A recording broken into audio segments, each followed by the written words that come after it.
really not pull up any. Huh.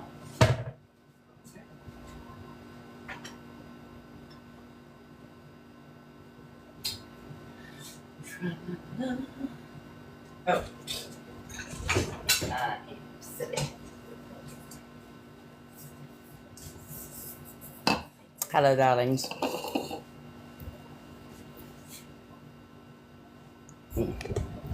Move you back ever so slightly. Hey. So I packed and sent out an order today. Somebody ordered one of my Oz sets of press-on nails, sets of 5. And so they got number 2. I still have the first set I did that was Oz. Yeah, I just sent out a set today. If anybody buys any art or anything, let me know. I will read your cards as well. I'm working on getting bills paid early, so making sure people know where to go, what to do, all those kind of good things.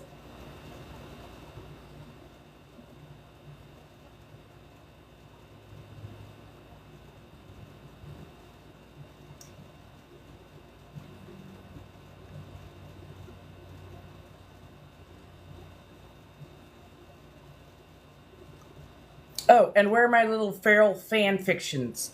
Where are my little feral fan fiction penguins? I can't wait. Please tag me if you can at all think of it. Like, please tag me in that. I really want to see that. I really want to see that. Oh my god, that's gonna be so fucking cool. But yeah, if you need like a tat designed, let me know. I've got a very particular style. You can look through my styles, see which ones that you like. But also, like, if you want an art commission, whether it's safe for work or not safe for work, feel free to hit me up. I'm having really good like artist flow right now, so this is the time to hit me up. Not when Mercury retrograde hits and I can't seem to like put pencil to paper for shit. Hit me up now. Hello, swag darling. Heck yeah. Oh my goodness, yes. I am just getting a little bit of water going. We're gonna have like a little bit of like an udon-ish thing. But yeah, we had somebody order nails, so I sent those out today. I got some stuff listed up. I'm actually going to take, I've got to get off at 8, but I'm going to take the rest of the night to basically list a bunch of pictures. That way I can do nothing but focus on like doing audios, doing videos, you know, for all the different platforms and whatnot. I just put out another chapter for Dangerous Liaisons. So if you happen to, you know, like fan fiction, especially Call of Duty, especially a reverse harem Call of Duty, yeah. But this is a really intense chapter, incredibly low on any sort of smoosh, and very heavy on like intense themes and violence and stuff. So yes. Oh girl, why the fuck he back? Why the fuck he back? Nobody want him. I'm sorry. I know I went full code switch on that. But that man is exasperating, and I am staying my ass firmly in my own lane. Firmly in my own lane. I have not only listened to Indigenous women, I saw that drama play out. Like, it wasn't a good look. It was not a good look. So, like, for his ass to come back here, ugh, just ew. Just fucking ew.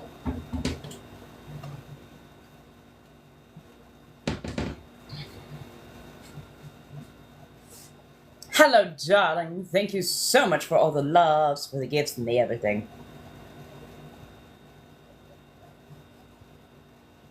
Yep, the womb land is returning, apparently.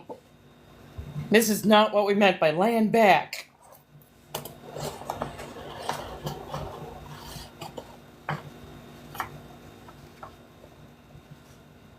Ooh, thank you. So it's this lovely dress. I absolutely adore it. Pardon, everything's going on right now. So it's a lovely little dress. I got it on Shein. I absolutely adore the stuff that I can get on there when I am able to shop for new wardrobe. Which, yes, if you wish to support me as a full-time content creator while I am getting everything, set up, and that way you can go, I was in early. There are a lot of different ways to do it, and it all depends if you like safer work stuff or less than safer work stuff, but I cover the gamut pretty damn well, and I go roughly up to a little bit of like burlesque and beyond, but I will also be upfront and say I do DOMME, and I am very beginner friendly. That does not mean I want a bunch of like 18-year-olds. If you're new to the scene and you want a more gentle version that helps you get into knowing what do you like, what do you not like, what's your style, like you want the experience, but you're not like ready to get like maybe hardcore yelled at or screamed down or whatever, feel free to see me. I like to talk terms first. Hello, darlings. How are you doing today? We are having a fantastic time. So far, so good. How's everybody doing?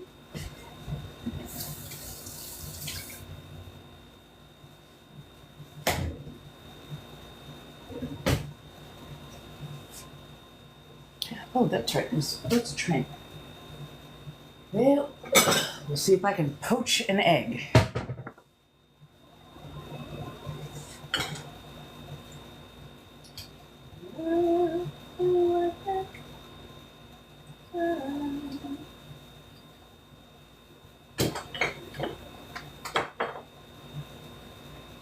Yep, not that sauce.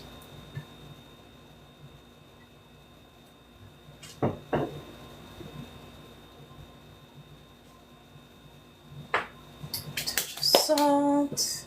We're doing like a little bit of like a ramen dish. I'm seeing if I can poach an egg. I'm terrible at poaching eggs. Okay, I am absolute trash at poaching eggs. But for some reason, I kind of want a slightly poached egg right now. So I'm going to at least make the attempt. Ooh, I also kind of want to make bread.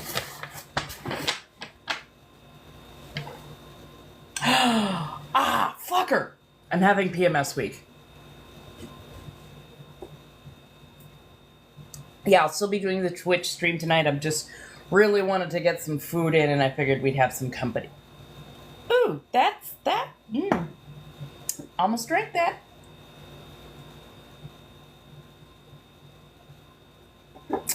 And while that would have been real comedy, that would have sucked.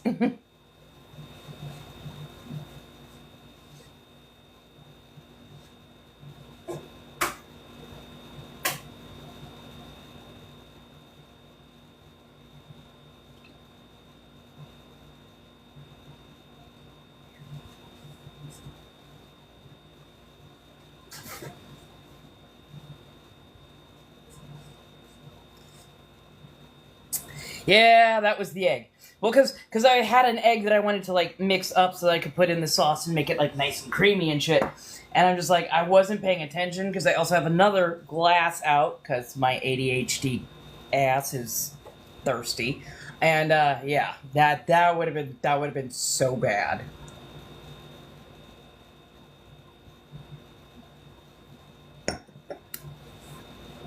Yeah, comedy.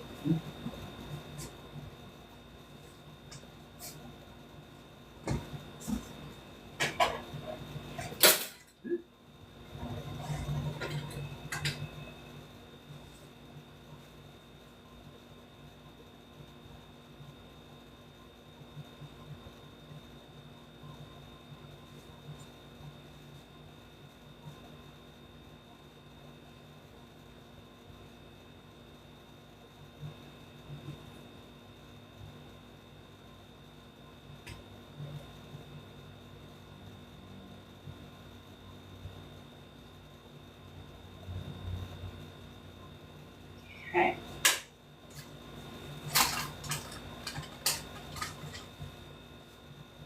Nice small measure of Noodle. Oh yeah, no, you would have seen gag reflex activated on high.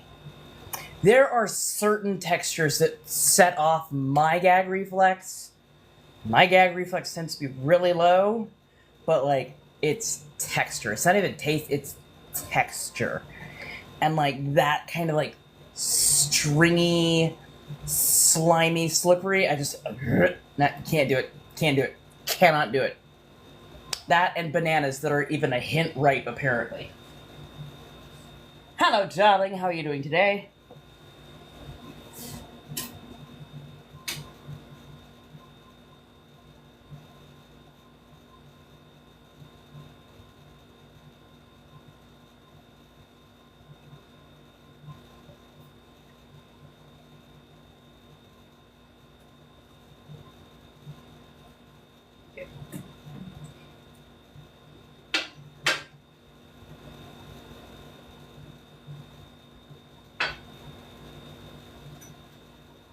I thought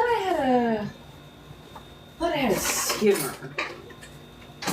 I know. All these like fucking single-use tools.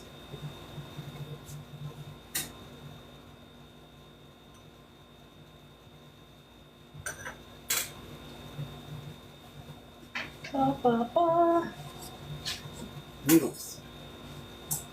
And then we turn this on. And splash of milk. Pardon as I float back and forth.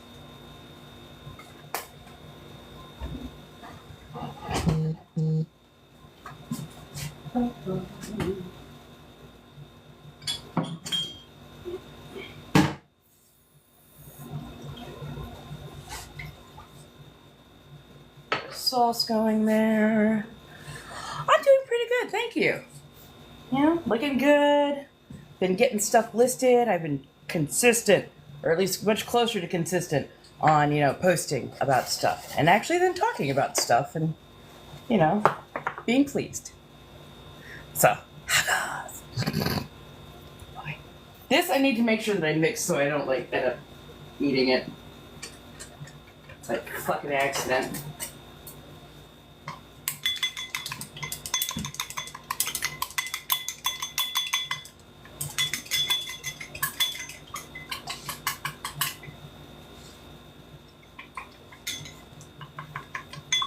I'm also trying to figure out if I want to... I really should pay all of my bills first.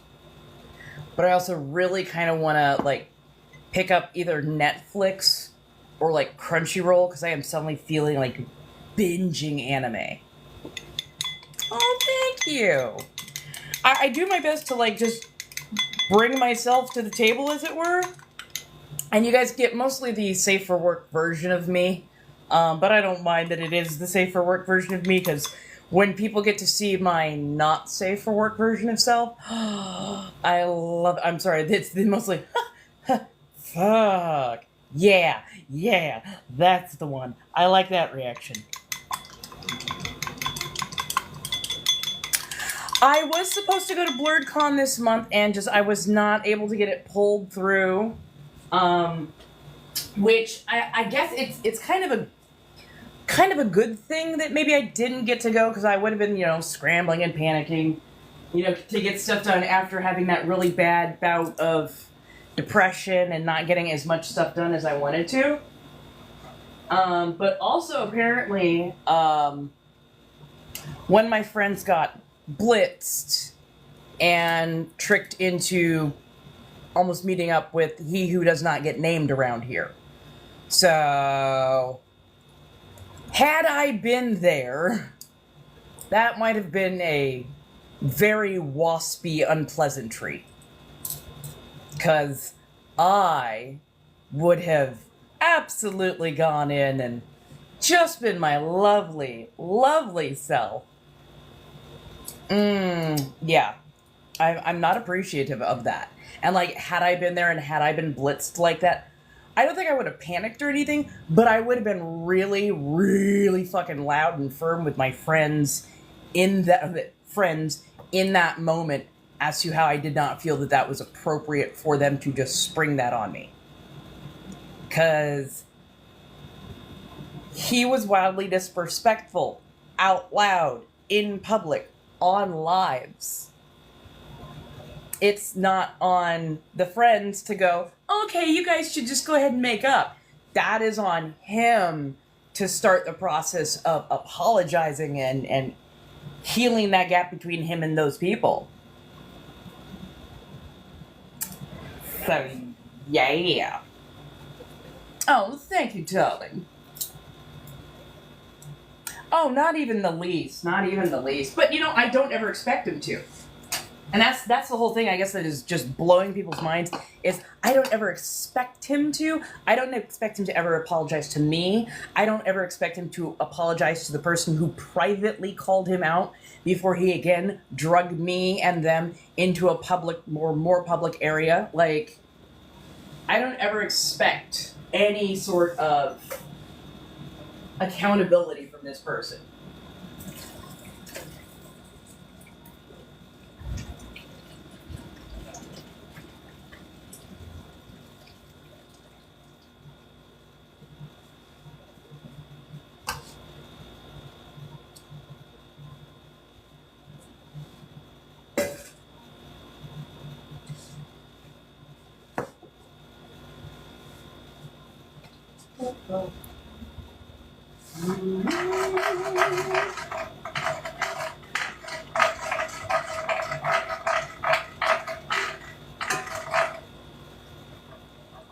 Sorry, trying to get a thin kind of milky curry sauce going on here. Now, if your sauce needs a touch of thickening, yeah, you can add flour, but I would more say go with cornstarch. It tends to dissolve a little bit better. Let me see if I can find thought I had a mesh here. Do I not have a... Okay, well...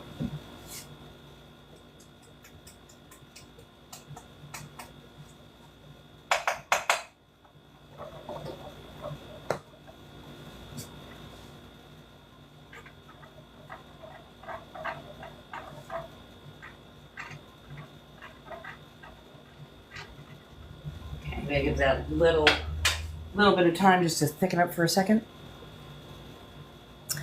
Yeah, probably. Oh, thank you.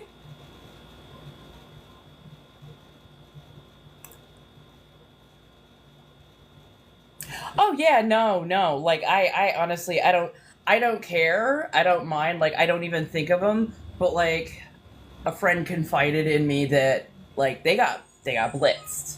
They got blitzed by other friends who just arranged a meeting like on the last day of BlurredCon. And it's like, wow, that was not appropriate for y'all to do. Exactly. I've still got the Luna cosplay. I've got the Stheno, which is Medusa's older sister. I've got that. I am working on like a Drolta / maid outfit right now. That's what the petticoat is actually for. Is for like a cute kind of risque maid. Because I know that I have the material to make a maid's outfit. I just have to decide kind of like what overall theme I want to do, and I think I might just follow the Drolta theme.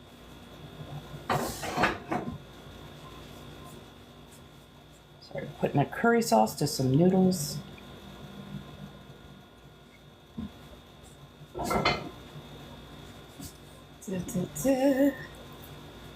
Oh, there's my... They're there.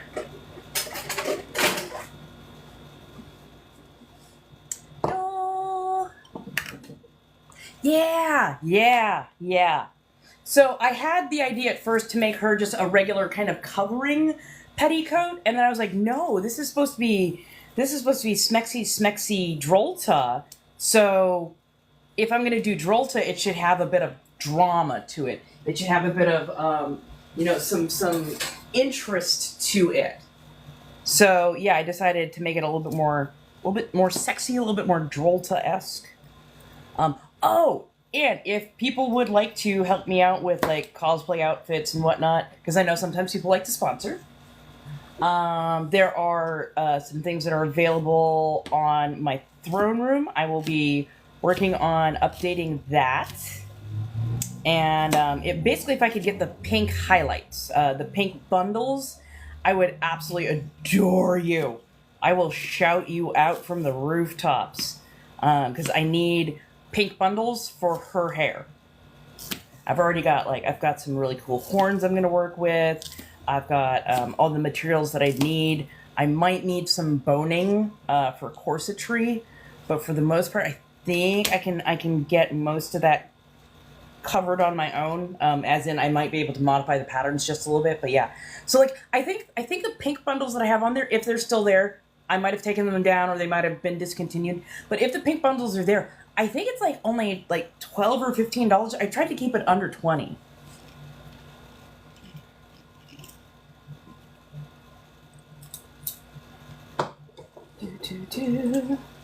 Saucy, saucy, saucy, curry, curry, curry, noodles.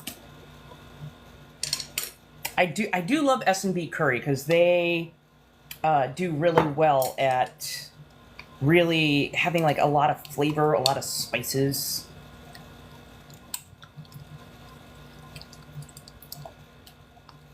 Putting some tempered egg in there and then giving it a good stir about. I want good saucy noodles, but I don't want to have to deal with the albumin.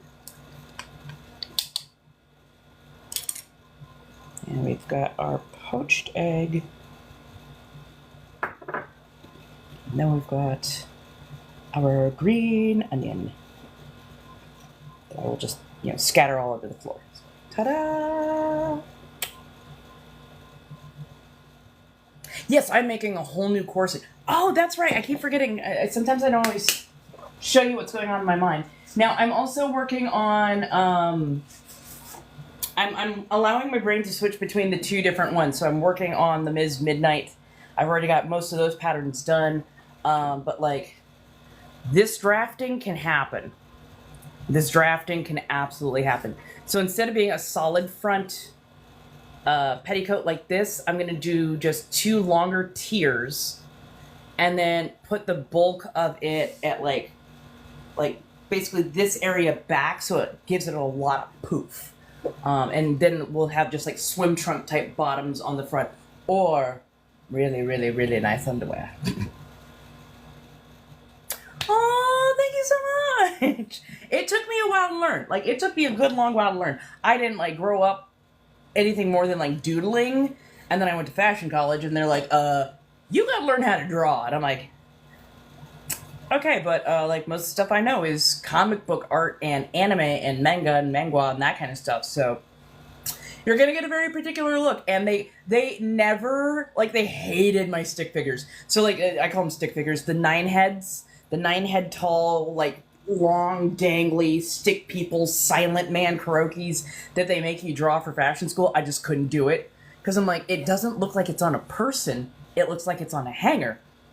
And they're like, that's the purpose. You're supposed to look like it's on a hanger. That way when it's on the waif that's gently trotting down your catwalk, trying not to pass out from malnourishment and hunger and anger and spite is the only thing that is still driving them forwards, it'll look as if your clothing is on a hanger and not a real person. Because if a real person would put that on, they'd be horrified.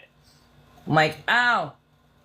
Okay, so I'm gonna give my girls hips and titties, and then I'm gonna draw the clothing as if it would fit on a real human being, cause that's how I know how to draw a technical flat from it. And that's how I know how my clothing should look when they're on a person. Because you want to know what happens when I pick up something from a hanger and it doesn't fit me like a hanger? I put it back on the fucking hanger. Can you tell I was a problem child?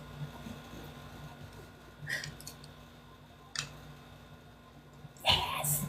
Oh, heck yes. Yeah. It'll take some time, but if I can get some love, some support shares, FYPs. Like, if I can find all the ways to, pay for all my bills, it takes a lot of stress off of me, and it allows me to actually film new content that has, like, tutorials and educational purposes, and not just, other stuff.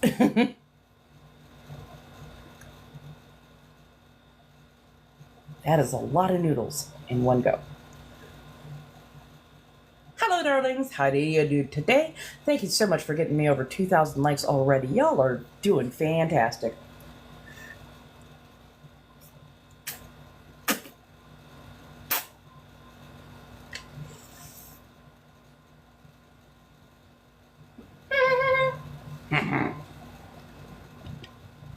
I gardened today. I think I left my door open a little too long.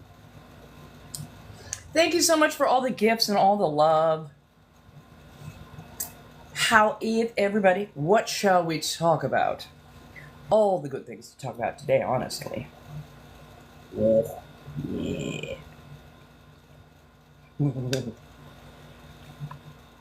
Yeah, I'm definitely having a PMS week because, dear God, the need for runny protein is just overwhelming.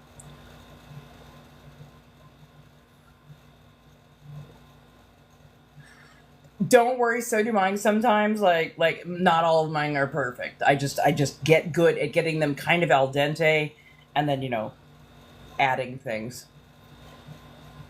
Oh, good. Make dinner. Make dinner.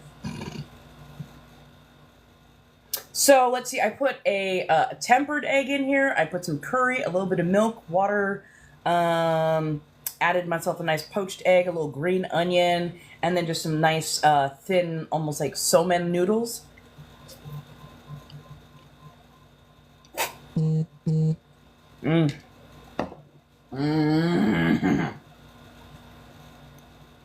S&B curry. S&B curry is fantastic.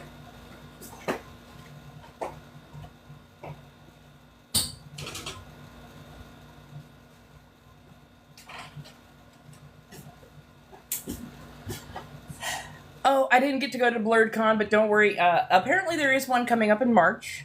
So maybe we should start planning for that. In fact, I think I already updated my goal to be a little over $2,000 or $3,000 for March coming up, and that would cover any cosplay that I might want to do. That would cover plane ticket early. That would cover a hotel accommodation that I'd really like to get for myself and maybe one other person, because I like to just be able to be myself and do as I please. So, yeah, I think I've set up the new goal, and that is what we are aiming for now.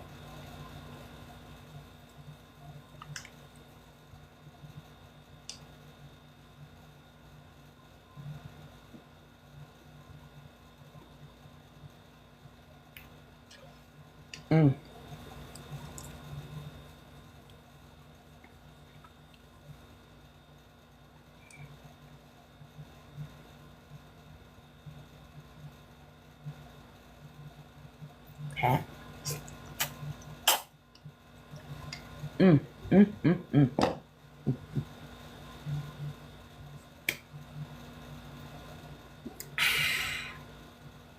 Yeah.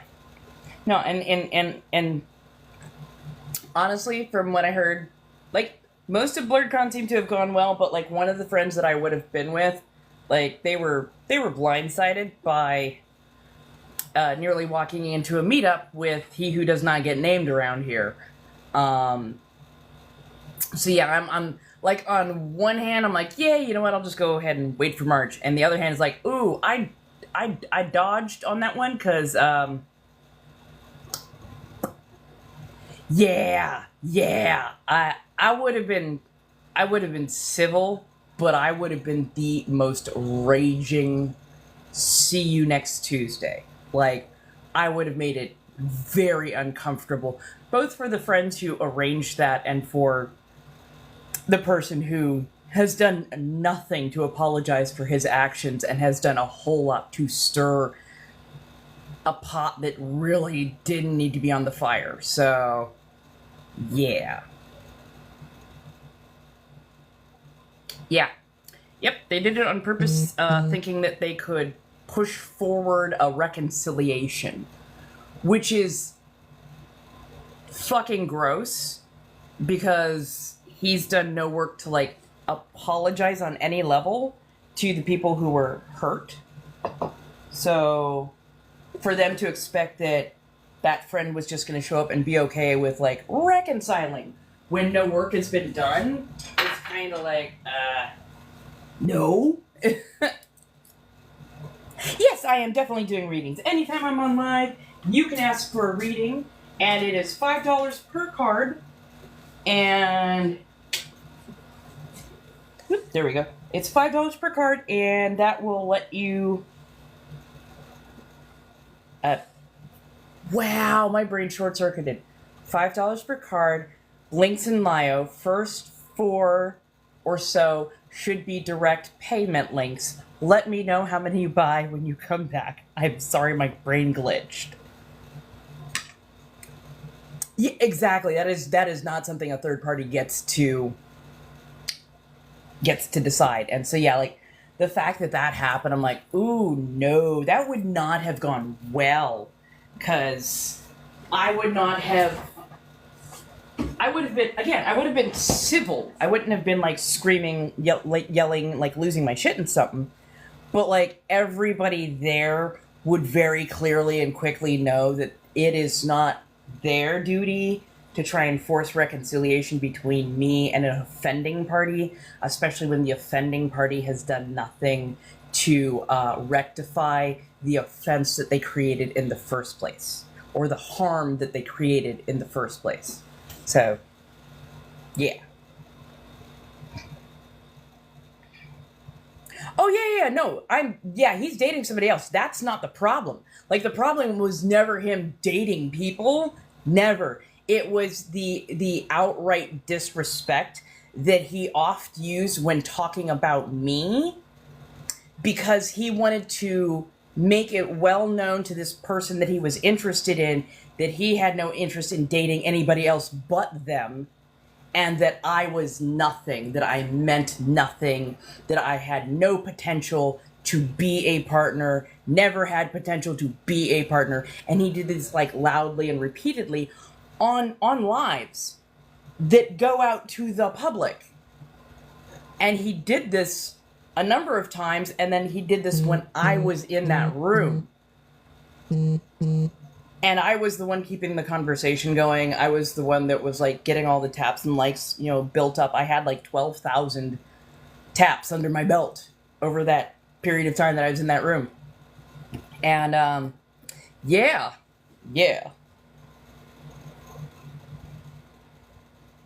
Oh, heck yeah. We can definitely talk a bit about witchcraft.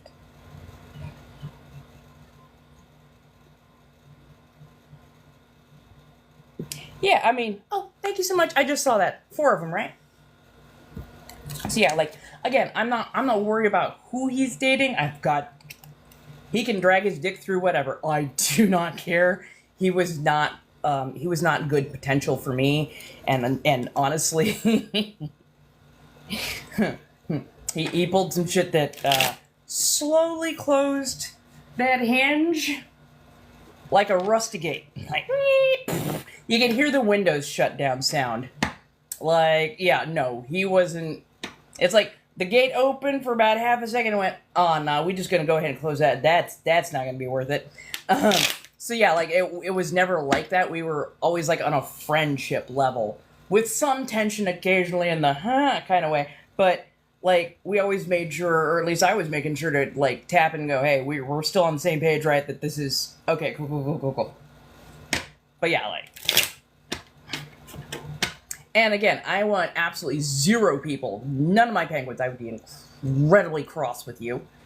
I want none of the penguins to ever go over and give him, or Mutant Glue, or Chevette, or Alyssa, or, like, any people who associate with him any kind of fucking hate. Like, ever.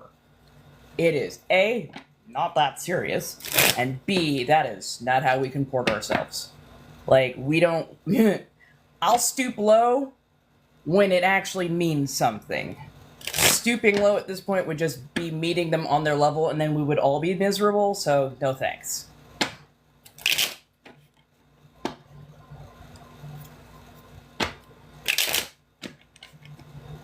Oh, he was. He was. And my followers fed him a number of occasions and made sure that he was taken care of on a number of occasions and, you know, bolstered his viewers on a number of occasions. And I only am really upset because... How do I put this?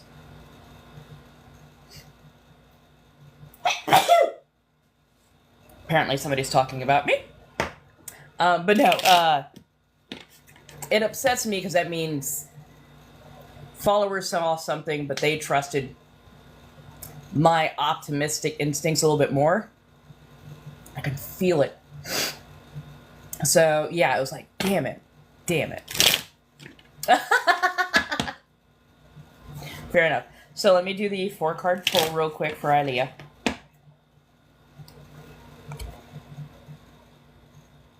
Iliana. Sorry, Iliana. Like that wasn't the right name. We've got several names that are similar and long. Pardon for the misstep.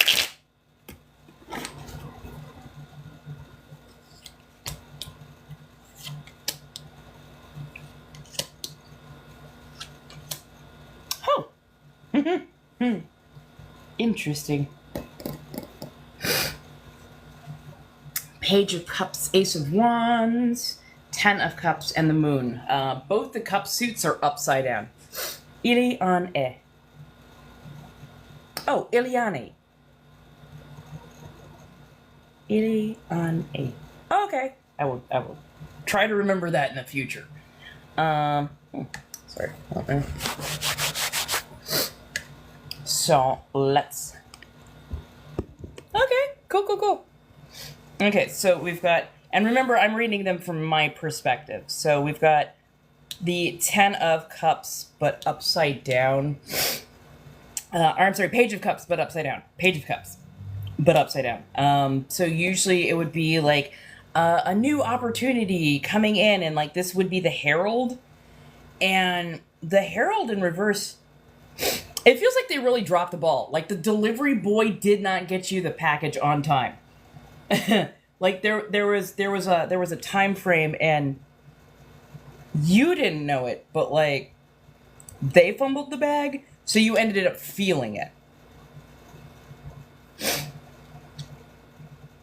But like you're like, damn it, recovery.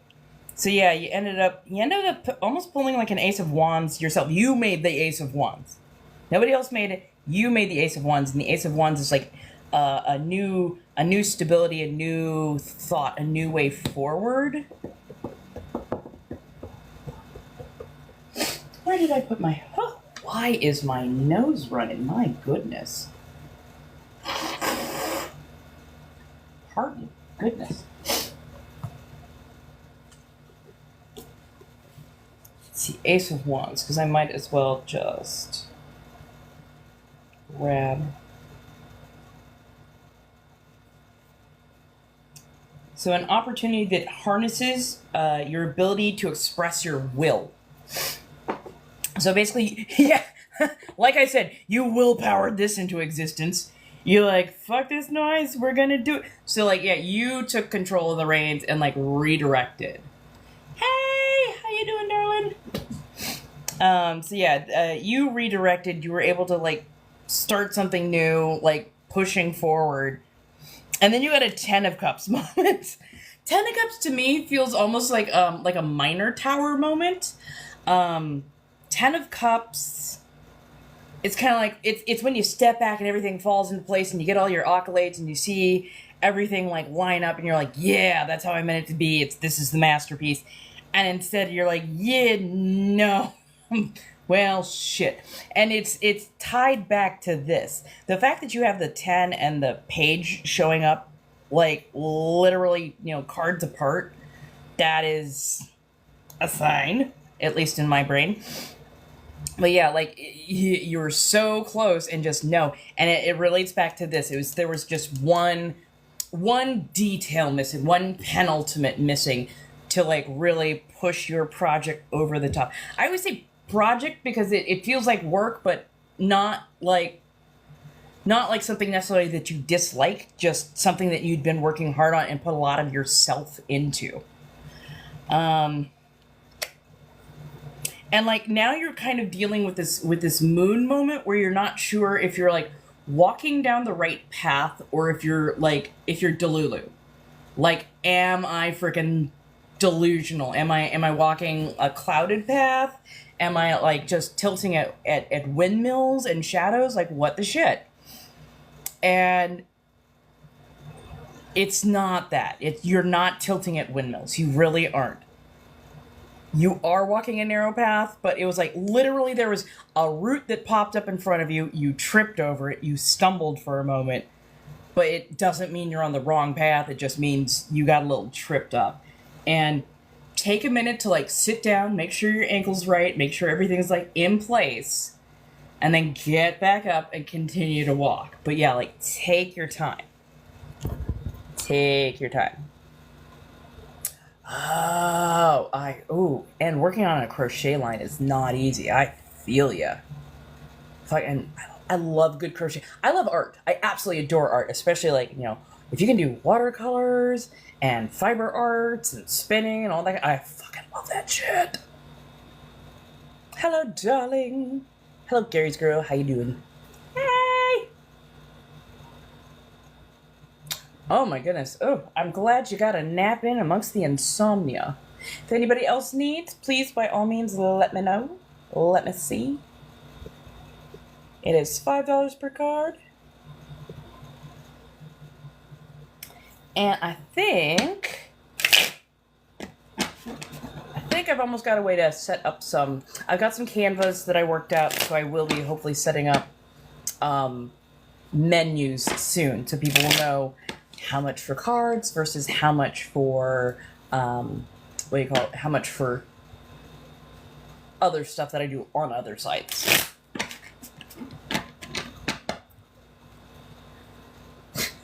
Not the toddler.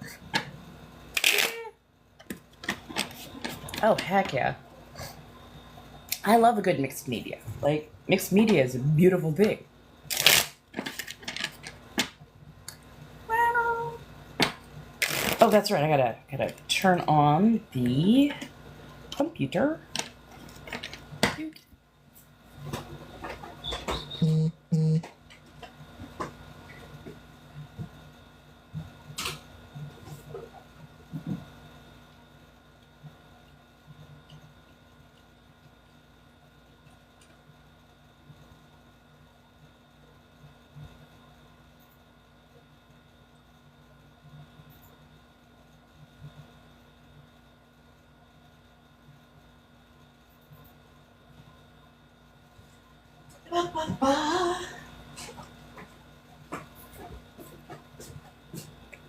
Oh, good. Got a haircut. Yay.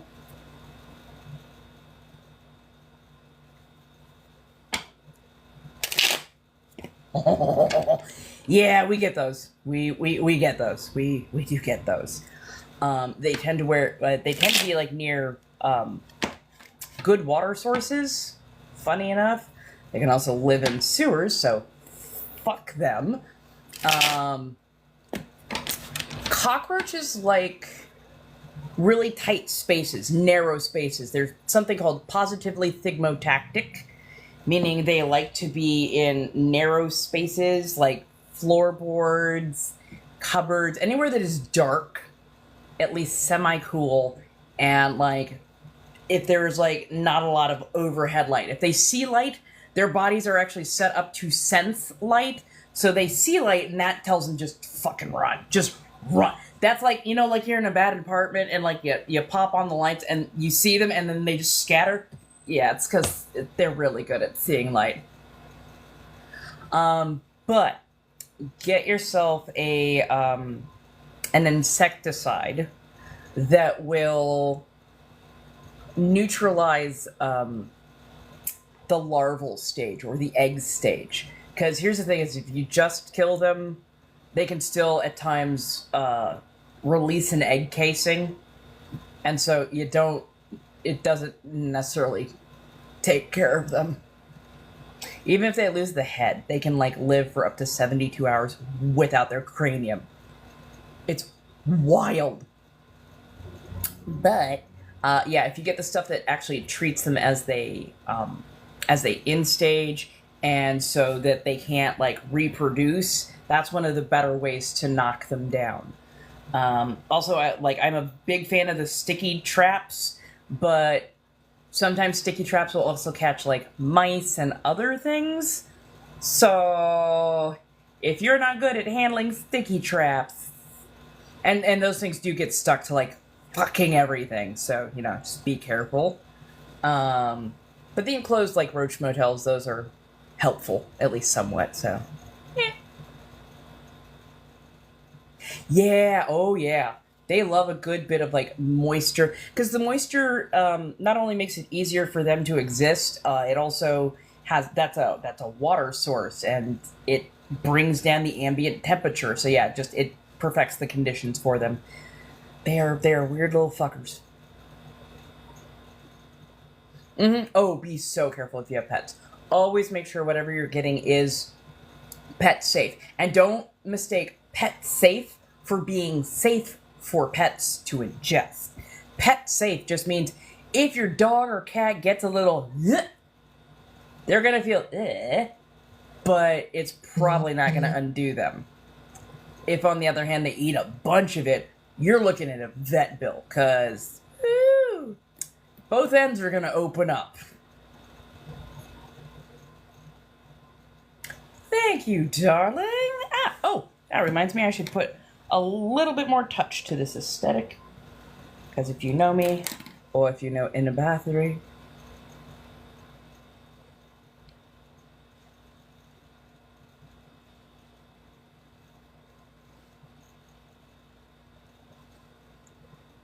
there we go, darling.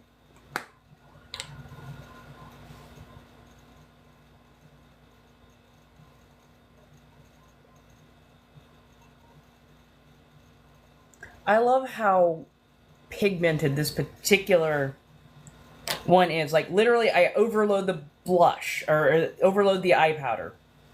And now when I touch, it just disengages, and I don't actually have to put pressure to it. And then the same thing there, and I still have enough left over to, like, actually put it on my eyes.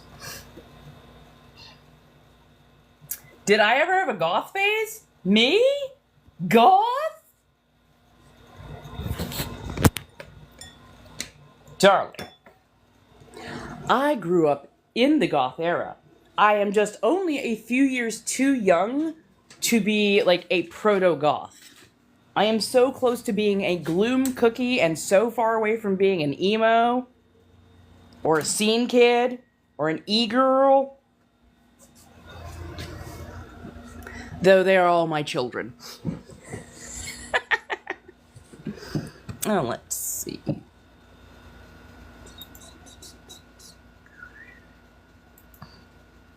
Let me see if I can.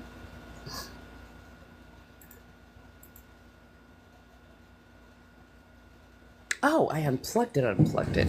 Whoop. Give me half a second as I get us situated. Yo, I gotta put you down. Sorry. There we go. So we're gonna be right here working on, this is the roughest ride. I am so sorry. Like, if you would like to get off this ride, please put one hand over your mouth and the other hand up in the air, and the attendant will stop the ride as fast as they can.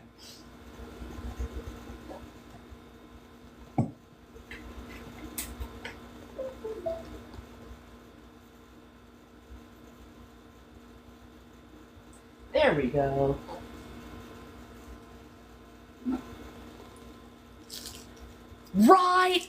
Right, that part where it ties like Avril Lavigne with like the leg warmers on your hands.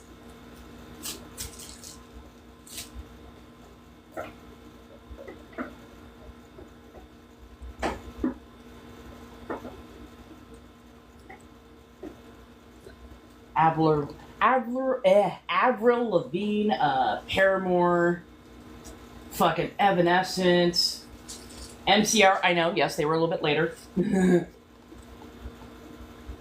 I'm trying to get this to set up in such a way that people can see. There we go. That works. Okay.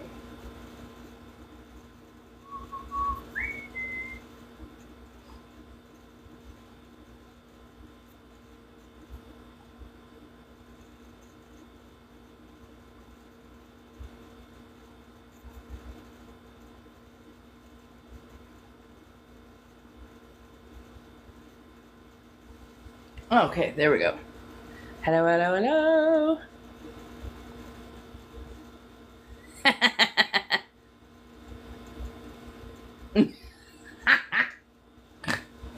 Oh my god, that's comedy. Okay. Well, let's get some panels set up. Let's get some stuff lined up and going here. And, okay, so we're going to do a quick... There we go.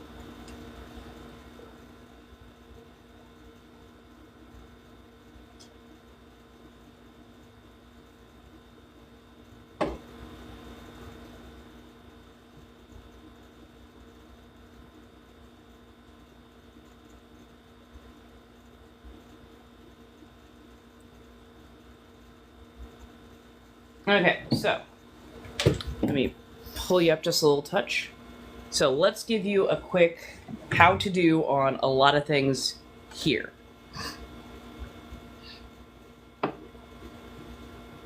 Oh, that's Twitch over on that side, and then I just have you over here for a different angle.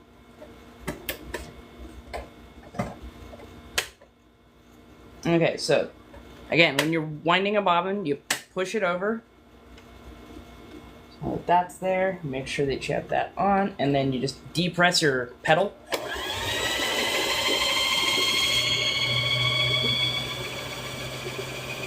Oh no! I haven't seen anything you've been sending. Send again if you can. Rephrase says, sometimes the algo is really, really weird. I have not seen anything you've been saying, my dear. I'm sorry.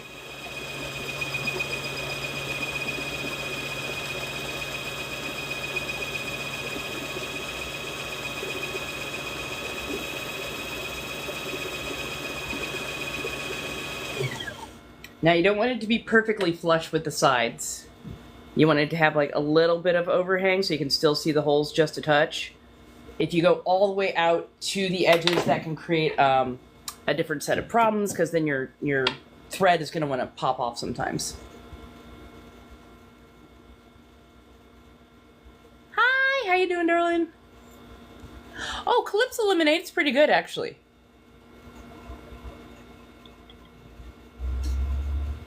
Do, do, do, do, do.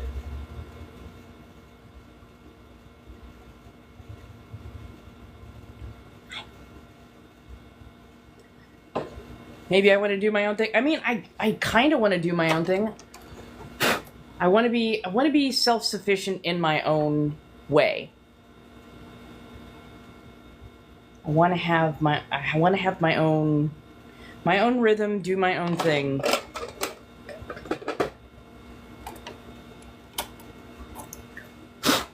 Sorry, I'm blowing out some of the dust and stuff. Okay, so we're going to show you how to do certain things. Currently do not have a roommate or significant others. Oh wow, that is almost out. I'm glad I wound that bobbin. I'm just going to pull that then. But like, it's... I've never wanted roommates, and the few times that I've had them, they've been absolutely awful, so I'm just like, yeah, I can be roommate free, thank you very much. And significant others, there's just been nobody who is, like, really measured up, especially not when it comes to courtship. So here's my drop-in bobbin. Here is my loaded bobbin. And so, tail thread coming off at the right-hand side. Drop it in. You're going to pull. Basically, you're going to keep that from turning, and all you have to do is pull on the thread until it goes into that little divot right there. And then we give it a little tug, and we make sure that it's moving. To me, it's going to look like clockwise if I pull on it when I'm looking at it. And then you just push in. There's going to be this little tab right here. You pull up on this little tabby tab. It allows this to pop into place, and then you just let it go, and it keeps it in place. So now you have that.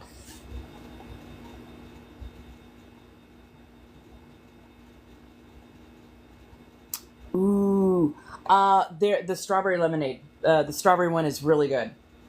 That one I definitely appreciate.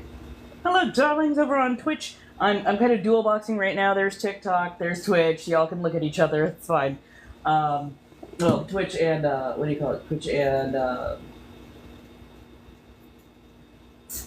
think YouTube. But yeah. Oh yeah, that's the other thing is because I'm using an OBS, I think I'm also present on YouTube.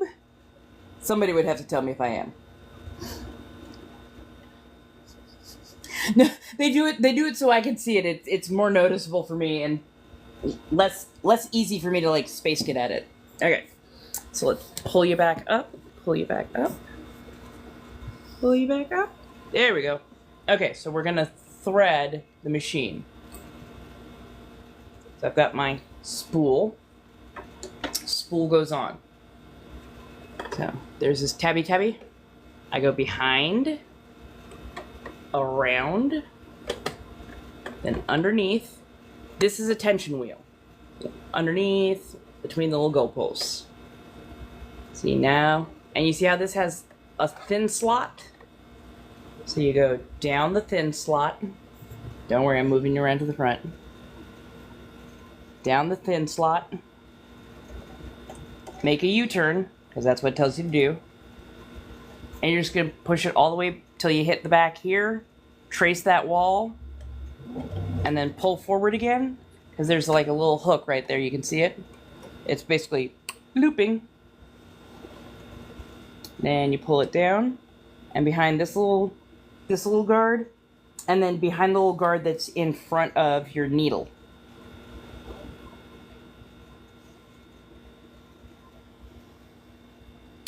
There should be a gift goal up above.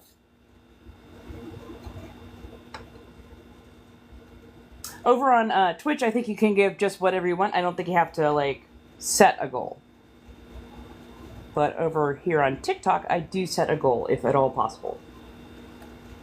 Let me clip this up, just because it has to be ultra good. And you poke front to back.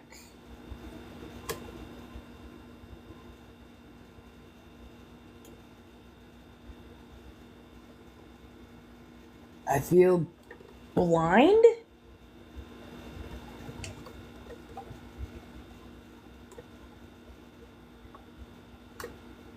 There we go. I was like, I cannot be this big. Oh, never mind. There was a bit of fluff in there. Okay, so from here, you rotate the wheel towards you. The needle goes down. It throws a loop.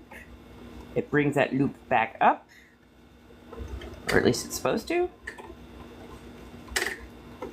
There we go. There we go. And then that brings this thread through.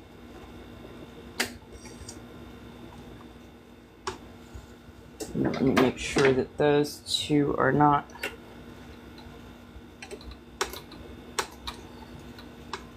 Okay, yeah. Independent. And that closes. And this goes up. There we go.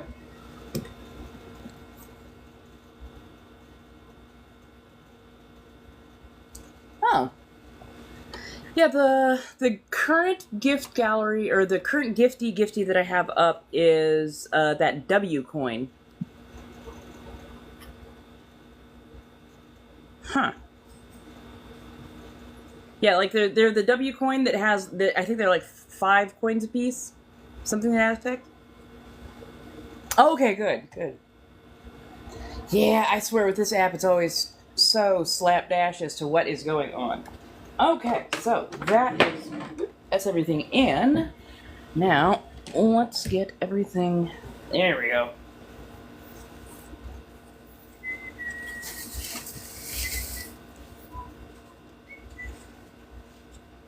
Okay, so this is our tier that we've been working on. We've got our lace attached, and now I just need to put on our next level of lace. Hello, darlings. How do you do? And the next level of lace is a ladder lace that I'm going to be running ribbon through. So you're gonna, if you like the ASMR, but chunk, chunk, chunk, chunk, chunk. Oh, give me half a second. I'm gonna turn off the overhead light. We've got too many light sources. Everything's a little warm. A little warm.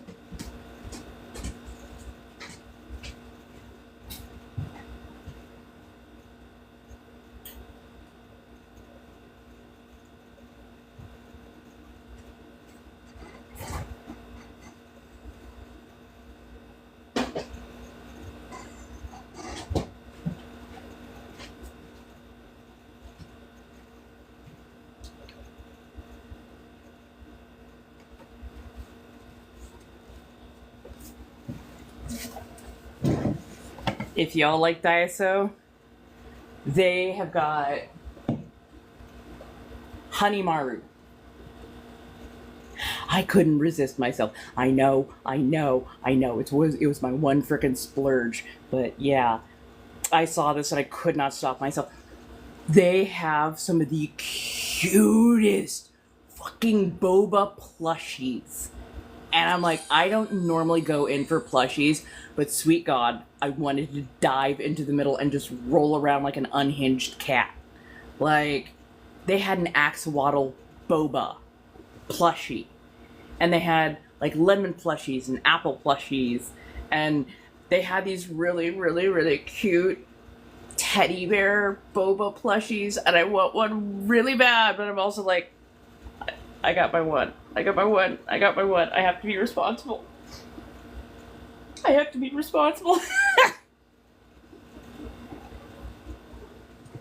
But yes. Okay, so let's get this started and get our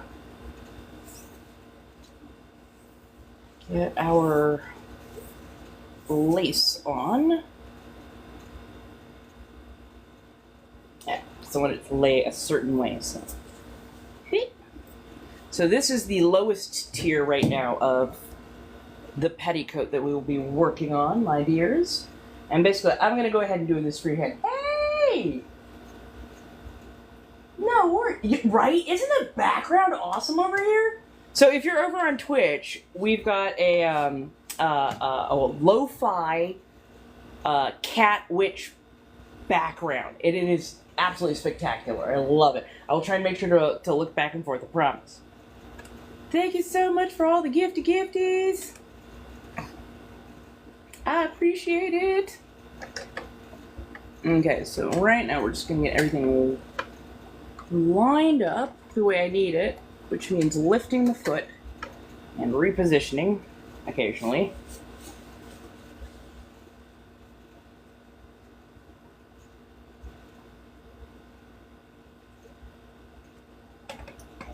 And I'm basically making sure that this edge is just past that middle point that I can see past. Or because I've got, a narrow foot that has a slot in it, I'm looking through that slot and going, okay, we're making sure it's not touching too much.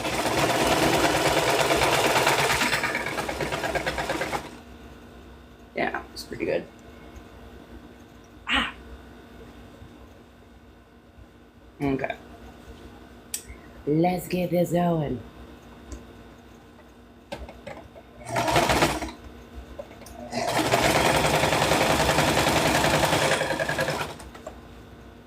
Don't worry, I have more control than it looks, I promise.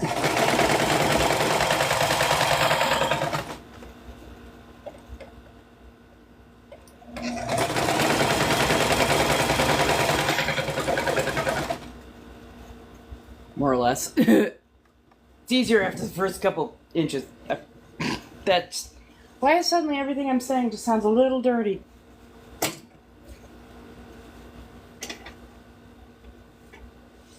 Oh, so I just don't want all of the tulle on top of my foot because it's hot.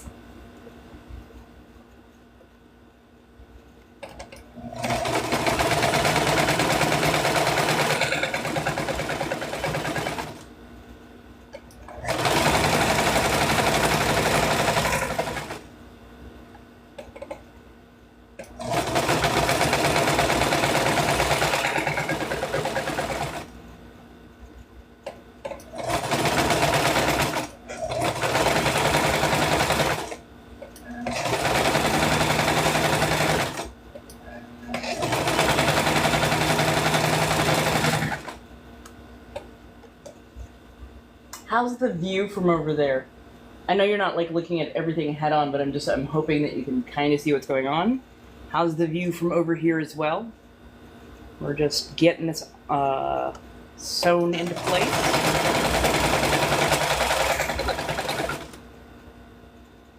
Oh my god, why am I keep wandering? Oh, because I fucking got it cantered the wrong way. Try this one again.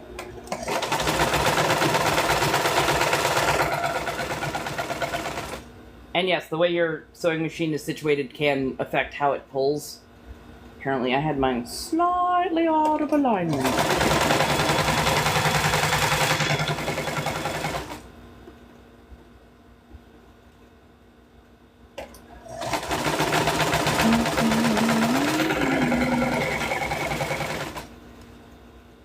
Hello, how's everybody doing?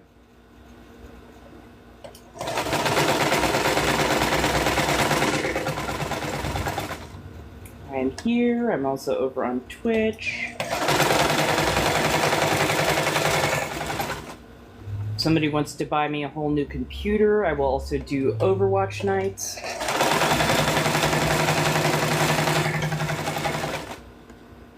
Because yes, I'm that kind of toxic ass gamer girl.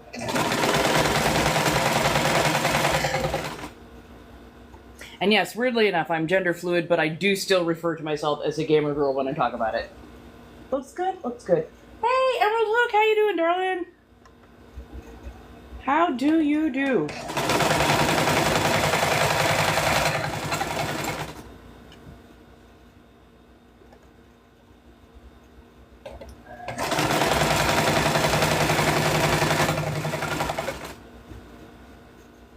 Hey, I'm doing good.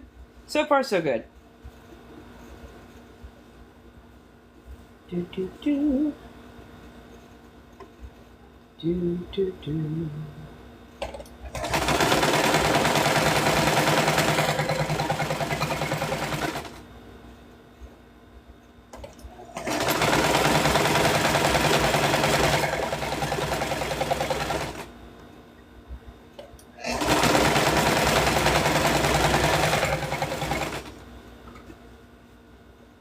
Hello, hello. Hello, hello.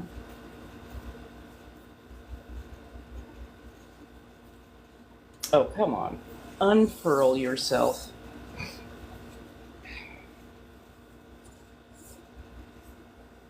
There we go. That should work for at least a little bit.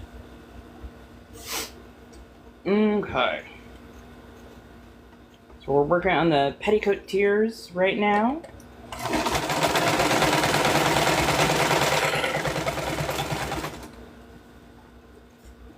And this is going to be a petticoat for Drolta.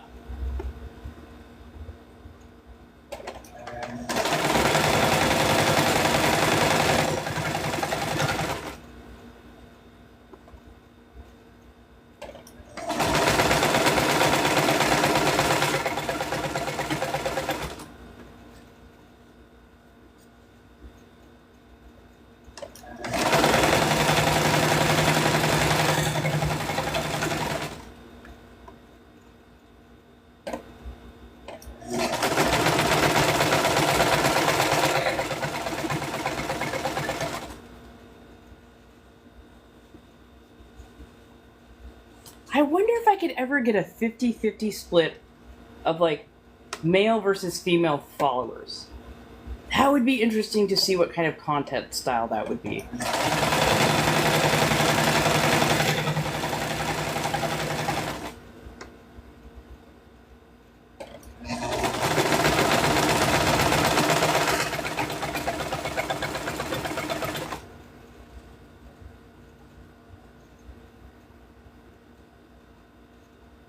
Oh, hell yeah! Oh, we love altered as can be. We love sky high.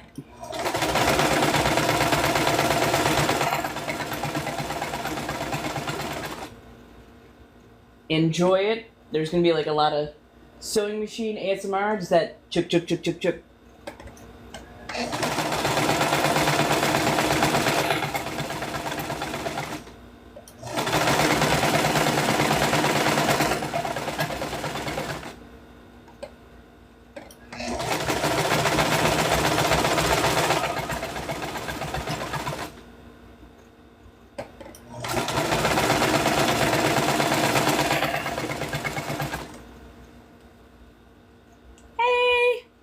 How do you do?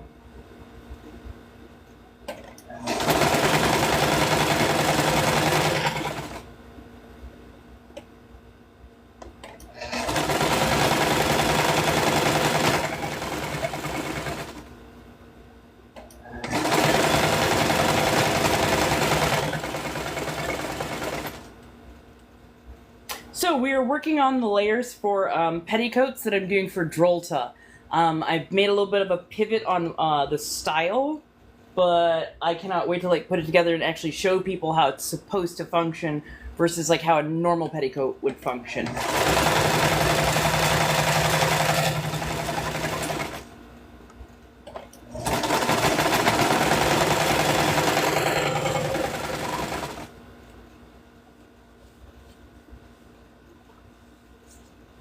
Oh, so would people rather see me tomorrow? Like, just here for our regular evening thing? Over on Twitch? Because I really need to, like, build hours and audience there. Or would you rather do it on, like, Saturday and see how long, if we can, like, maybe do a marathon on Saturday, like, over on Twitch?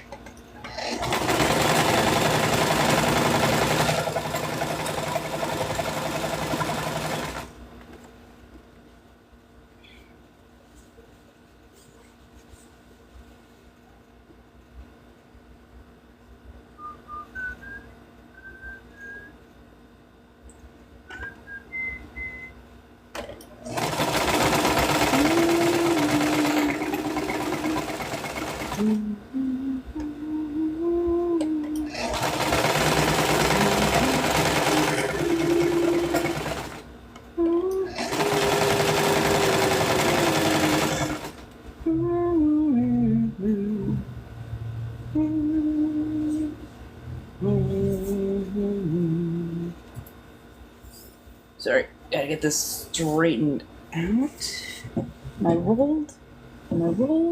Chip.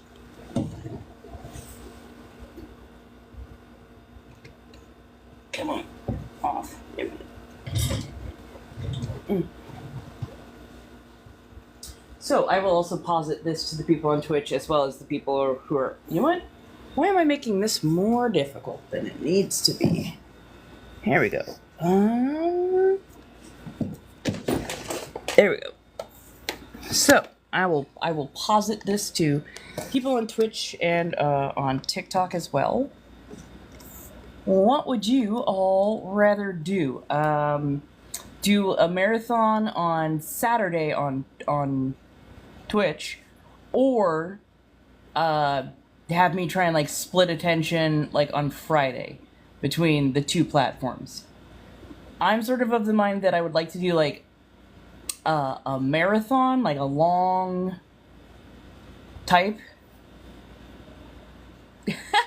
I'll still be putting out content. I will still be putting out content. In fact, I will be putting out like longer form content on one of those days.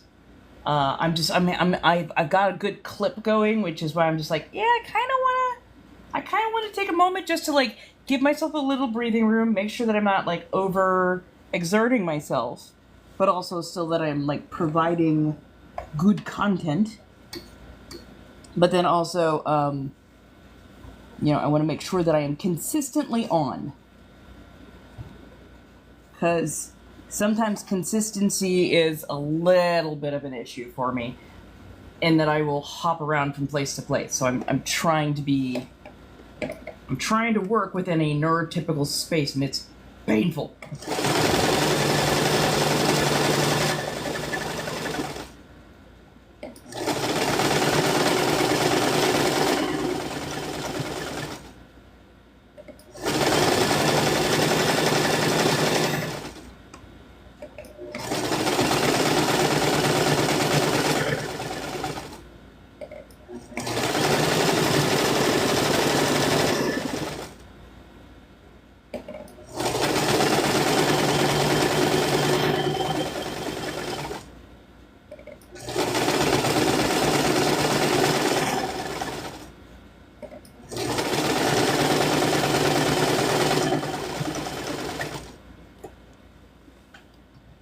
Saturday works? Oh, good.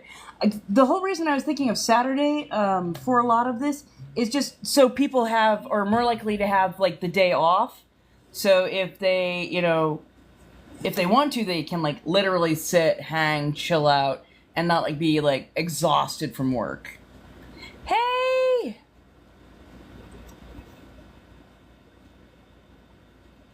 Fair enough, fair enough.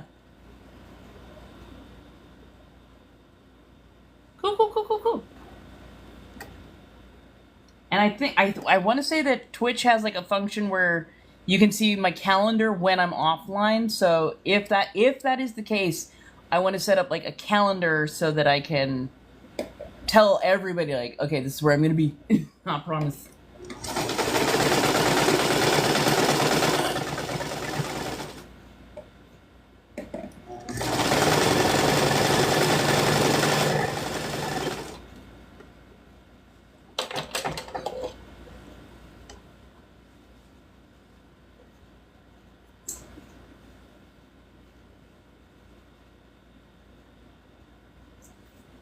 These are thread clippers.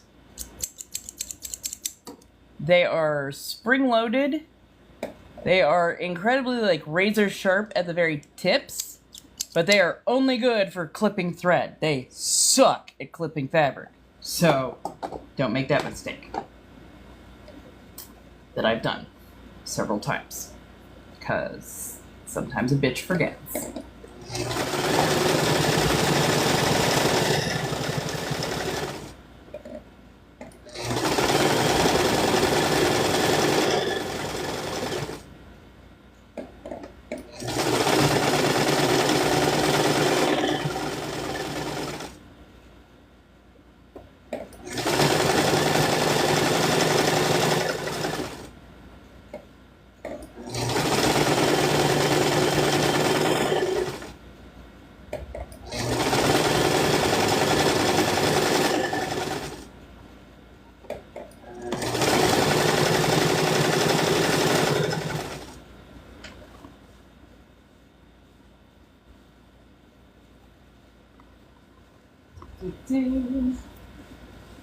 Okay, so let's aim for a Saturday marathon, and I will see how much stuff I can get done between now and Saturday.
Sorry, need to mark something.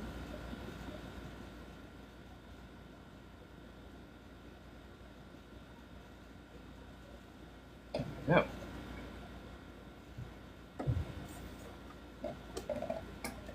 Hello, darlings. Do feel free to talk. Don't worry, I am looking over my shoulder just to make sure that I can see what you're doing. But basically, I'm just laying on a layer of ladder lace that I'm going to run ribbon through afterwards.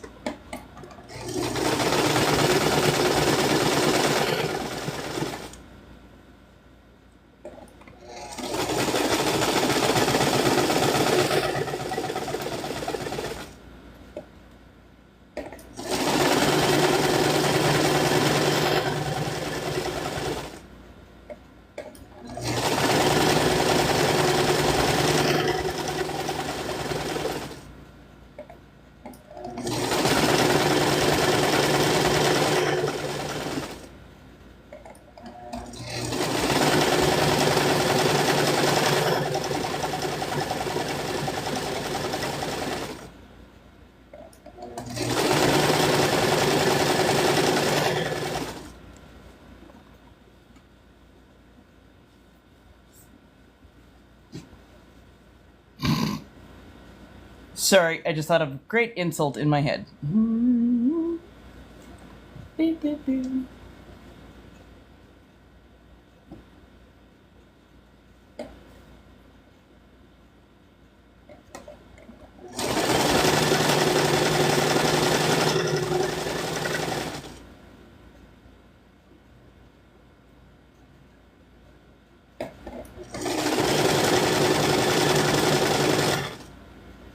We have just a touch of separation.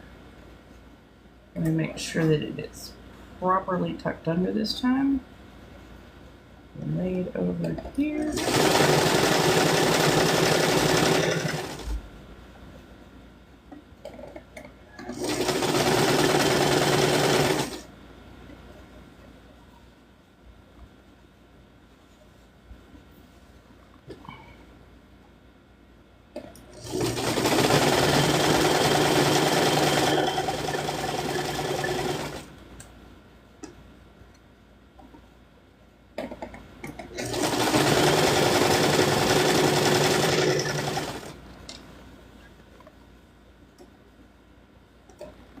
Definitely get a cleaning in. I don't think anybody wants to sit through me cleaning this thing. Oh, all of my lives are 18 plus. Hello. So all of my lives are 18 plus because I don't like talking to kids. Children are just like a no, thank you. Go ahead and take that back. No. I've always been that way. I've always wanted to be child free. So I just go ahead and make all of my lives 18 and over. And then beyond that, I also don't want to endanger minors by putting them around like aggressive adults who sometimes get a little unhinged or are incredibly, like, they try to be really cruel. Because you're not going to shake me. Like, yeah, you've seen how I like, meh. But like, sometimes aggro adults will wait for, excited kids to talk, and then they'll target the person who seems like the youngest, the most naive, the most easy to bully. And like I don't allow that shit. That shit like drives me up a wall because I don't have a maternal instinct, but I do have like the auntie instinct of like small child, go away. I don't need you to see this. This will be damaging to your psyche. So yeah, I make it so that everybody knows, hey, I expect this to be an adult space, not necessarily a adult space, but an adult space or a space for adults to, hold conversation and talk and, interact and whatnot. Now, there are some places for the, but those are clearly labeled.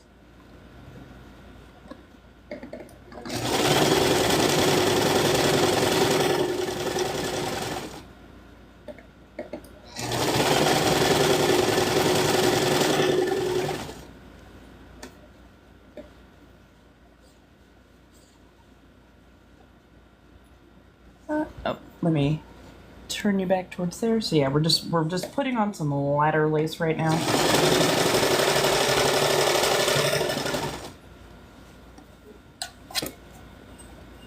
I'm a little hung up on my chair. Wow, not really hung up on my chair. Let's pull this out. That goes my lace. And then I somehow got, yep, there we go. Several hundred yards worth of lace. So yeah, like this cone contains like several hundred yards of lace. I'm gonna undo this layer. And gotta, oh, fuck. Yo. Oh, thank you, darling. Thank you very much. Yeah. It's been a good day. Got the shower, got all the conditioners and the lovelinesses in there, and my hair smells fantastic right now. It's one of those smells like right now somebody would like want to come up and like touch my hair. Like this is why I'm not going outside. No. But no, like my hair does smell really good right now. Really? Oh, you like watching? I mean, it's very procedural, so maybe I'll just do something. have a little, like a quiet live type thing where people are allowed to gift and tip and all that kind of good stuff, but do not expect me to look at the screen because for the most part, I'm gonna be cleaning.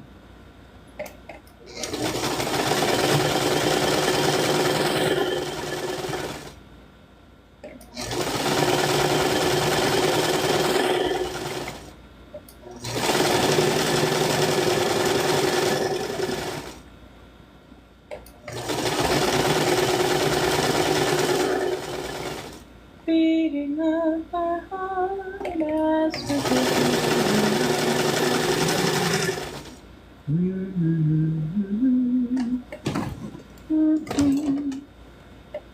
Pardon.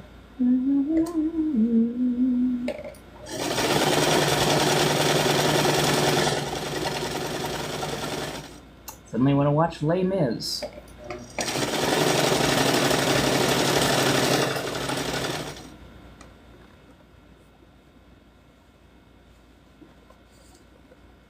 Anybody else like a Les Mis fan? I'm weirdly not like oh my goodness, I have to go see this on Broadway kind of Les Mis.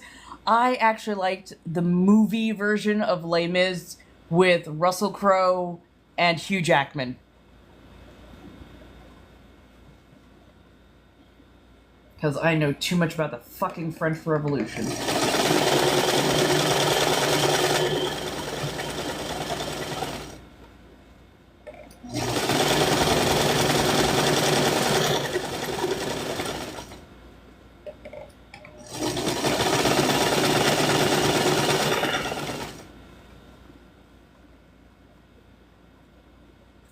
Yeah, no. Yeah, right, it does. Right. Like, Les Mis as a musical is fantastic. Somebody on here like noted, like, yes, Les Mis is.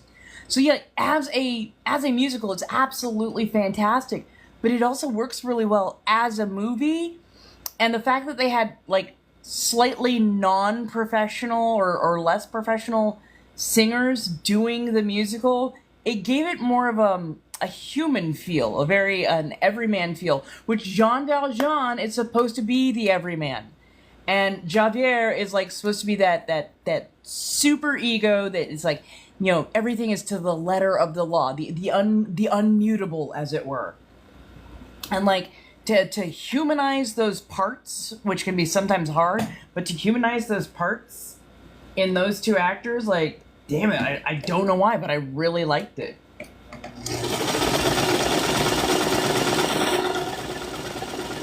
And Hugh Jackman has been on Broadway. He did I believe he did like The Music Man, The Greatest Show on Earth, as well as several other things. So yeah, he's talented.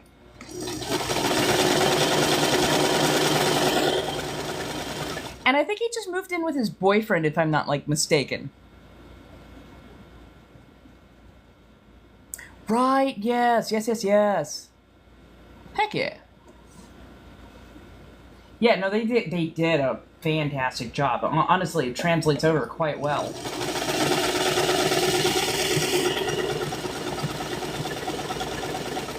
Kind of also like with the Demon Barber of Fleet Street, Sweeney Todd. Like, I am not a huge fan of Johnny Depp. I'm not. I'm just not. But him across from Helena Bonham Carter, again, another person I'm not always like really impressed with.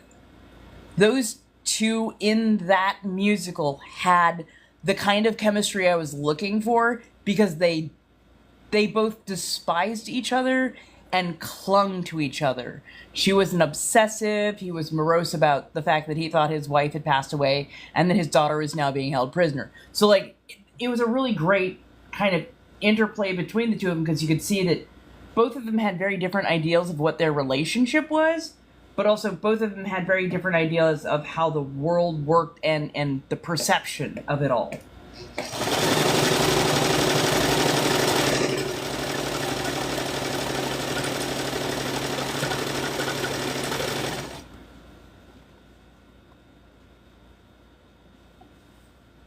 Oh, okay. Yeah, no worries.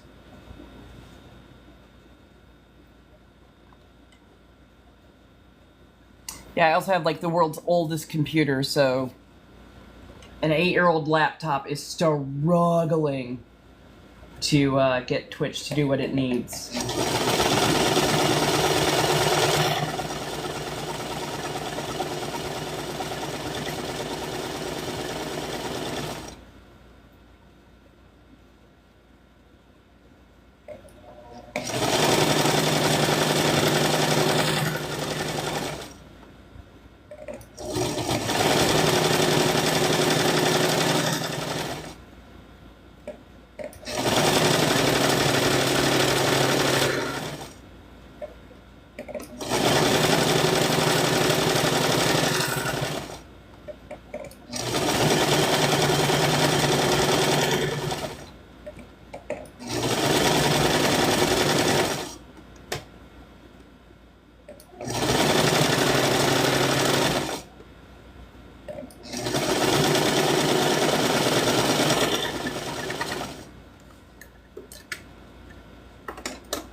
Hello, everybody. Well, welcome to Twitch. Right now, we're working on a tiered petticoat that I will probably be parlaying over to my Droll to cosplay.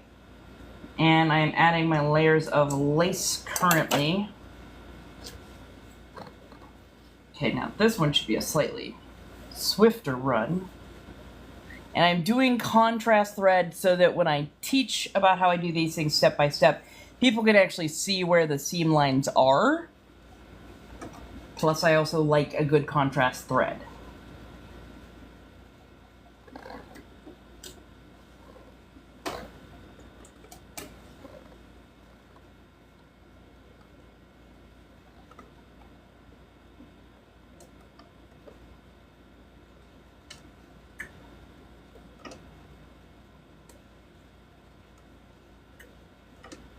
Sorry, gotta get that aligned.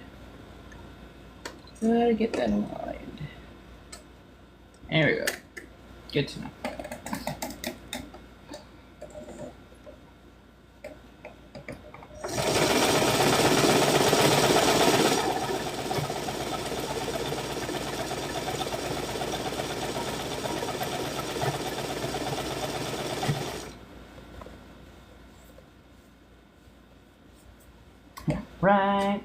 Right.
Yes, they are.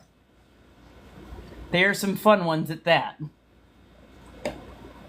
Because, damn it, it's my desk, so I get to put whatever I want on it. So I was like, why do I keep shying away from putting shit on my desk or painting my desk or, like decorating shit? And I was like, fuck it, I'm gonna decorate it. So I did.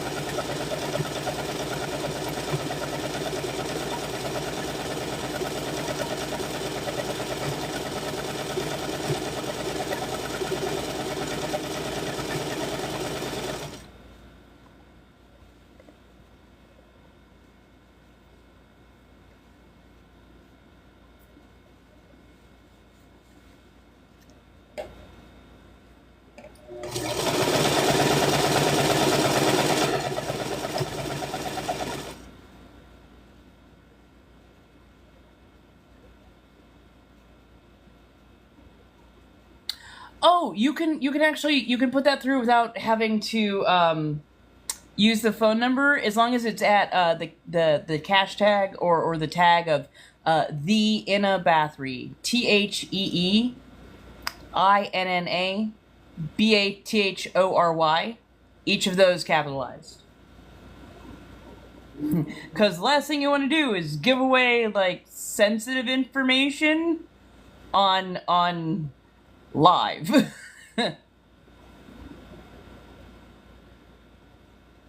Oh, this live here on TikTok, but also live on Twitch.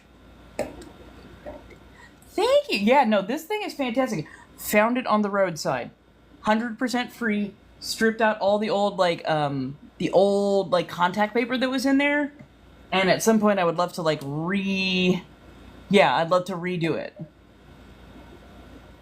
Oh yeah, no, most everything in my apartment has either been thrifted or was found roadside. And, I clean it up and bring it in. I'm a trash panda extraordinaire when it comes to that shit.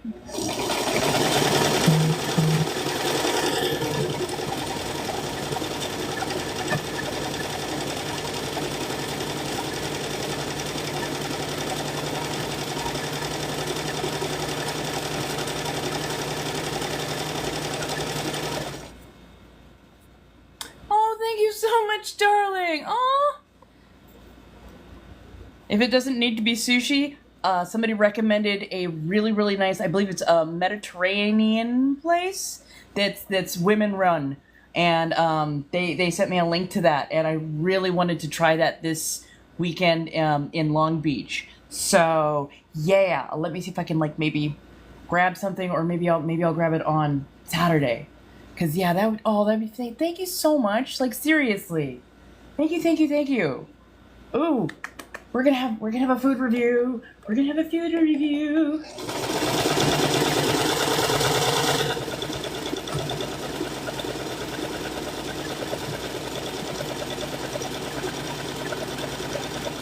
Oh, maybe that's what we can do. Is I can do a live TikTok when I'm out and about, getting a little something to eat and grubbing down, and then come back home and do a marathon on Twitch. Oh, that's gonna be so nice. Thank you. Oh my god, thank you. You'll be driving back home? I will make sure to get that posted up. I will go back and basically grab all the stuff that I've done for the last couple weeks, and I will I almost said I'm gonna trauma dump it on YouTube. I'll put it all over on my YouTube. Because the YouTube is basically just all of my lives put up as is, so people can listen to it in the background, decompress. I think I need something like 500 hours of watch time from viewers, and a certain number of subscribers as well. So before I can monetize anything. But yeah, let's do this.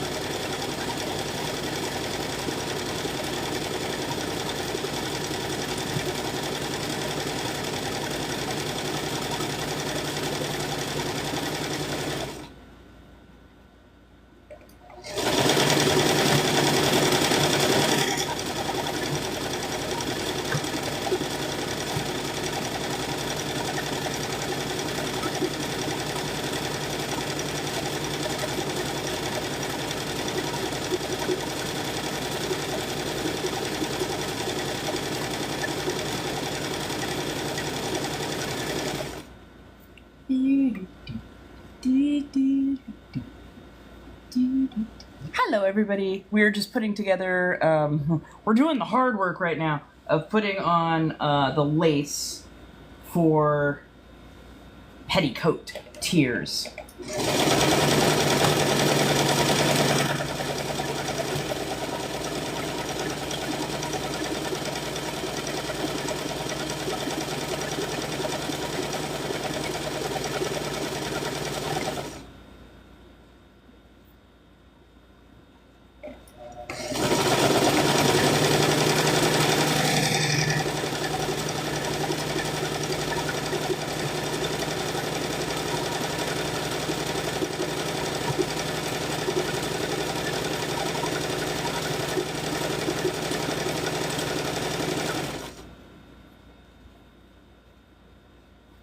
Boston.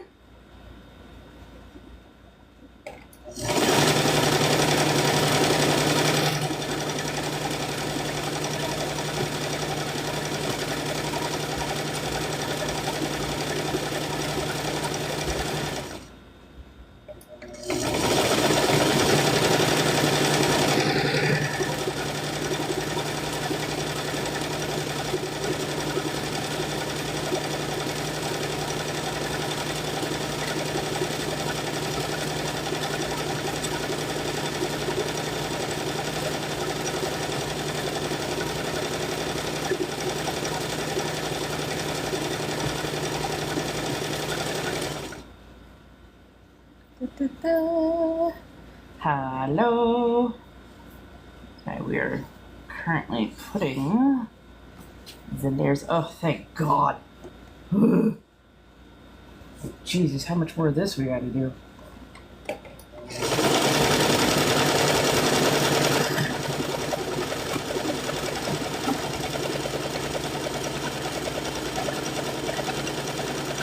Just make it through this project and I'll change you. Don't mind me. Yes, I do yell at inanimate objects.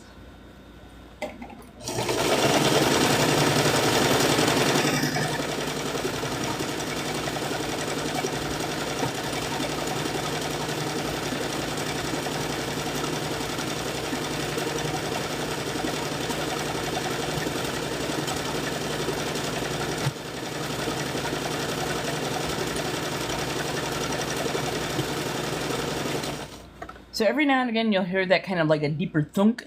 Hey, Kelly girl. You hear that thunk. That's the blunt part of a needle not quite getting through the holes right, or not creating a hole right, which means this is now blunted and I need to replace it with a new one. I just need to get through this project because it's not so bad as being doing damage just yet.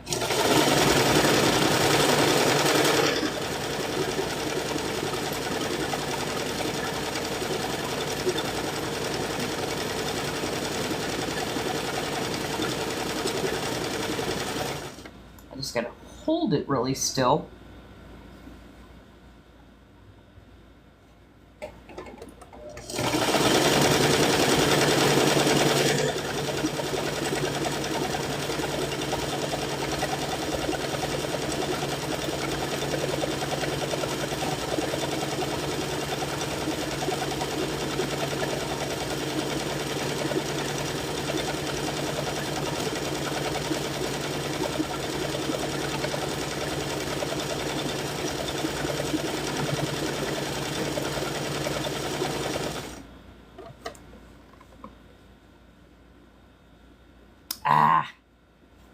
Trust me, you can get this skill.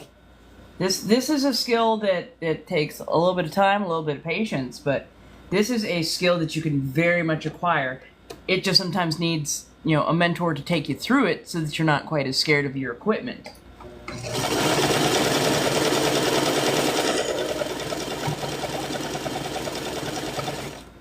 And again, this is why I'm doing straight lines. Straight lines is honestly the easiest part, and it trains you for everything you're going to need to do.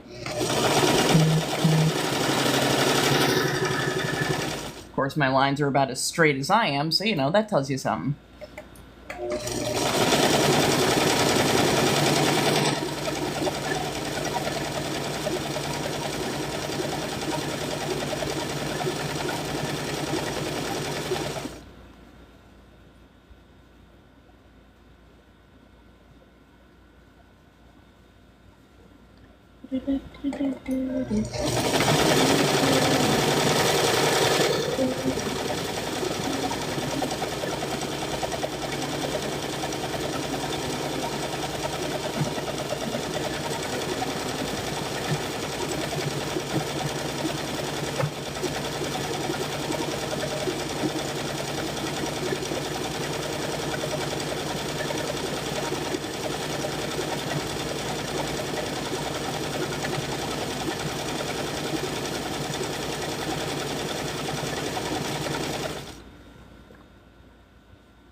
Hello, hello. How do you do, darlings? Welcome to sewing.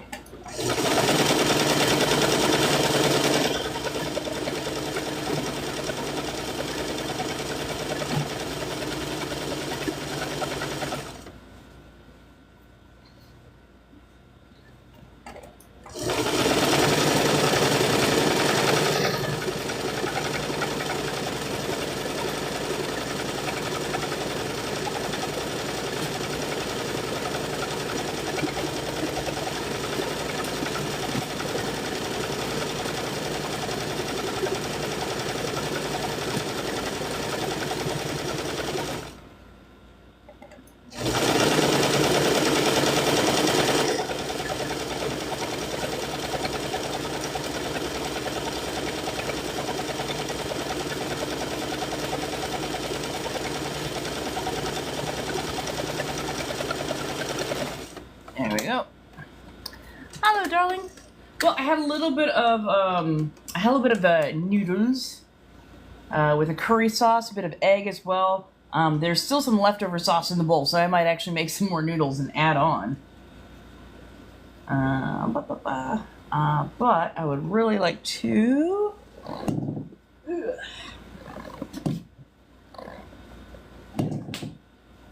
What the fuck was that? Sorry, give me a second. Oh, are you shitting me? Motherfucker. Well, I'm down a bra now.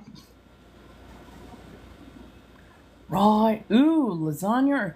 Chicken and dumplings. Like, I love lasagna. I do love lasagna. But fucking chicken and dumplings.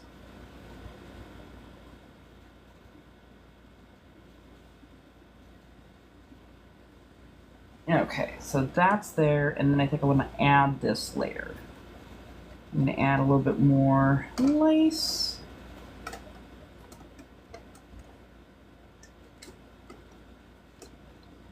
Hello! Yeah, chicken and dumplings just sounds so good, and it feels like a good summer meal. Where like lasagna just feels a little bit like, there's going to be some weight to it, and you're going to be really, you got to have a bad case of the itis, basically.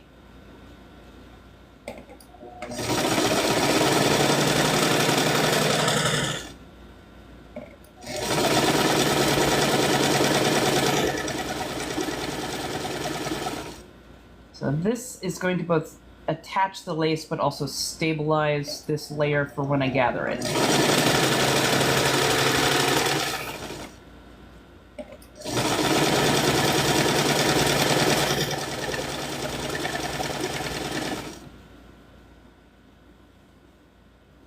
Right, oh god, yes. Ooh, you know what? Like, when it comes to dumpling, I mean, yes, there's a southern style dumpling, but like a good Asian style dumpling. Oh my goodness gracious, especially the soup dumplings. Oh, absolute heaven.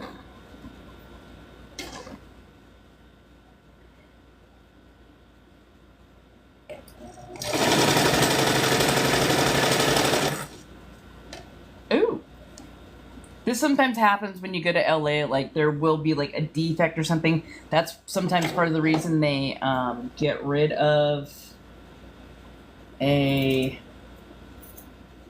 roll or, you know, sell off something. So what we do is I cut from the middle of the pattern here. So I'm going to cut this middle of the pattern here again.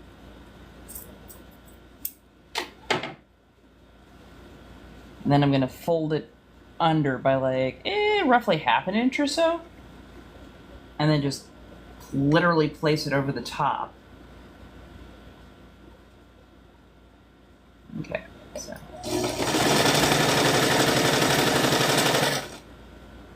I've got our half inch under. It goes there. It goes there. And then I'll come back and stitch it. Gets close, push it under.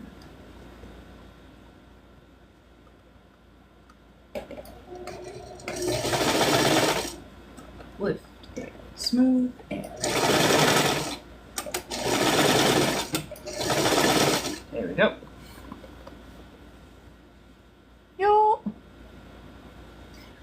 Not too much. We were able to get the ladder lace on, and now I'm putting on another layer of lace at the top before I gather.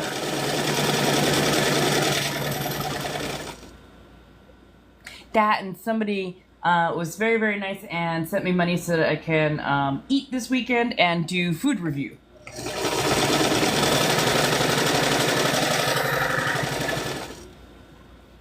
And I believe we have decided that Saturday we're going to do a marathon on the Twitch for like sewing and talking and all kinds of stuff.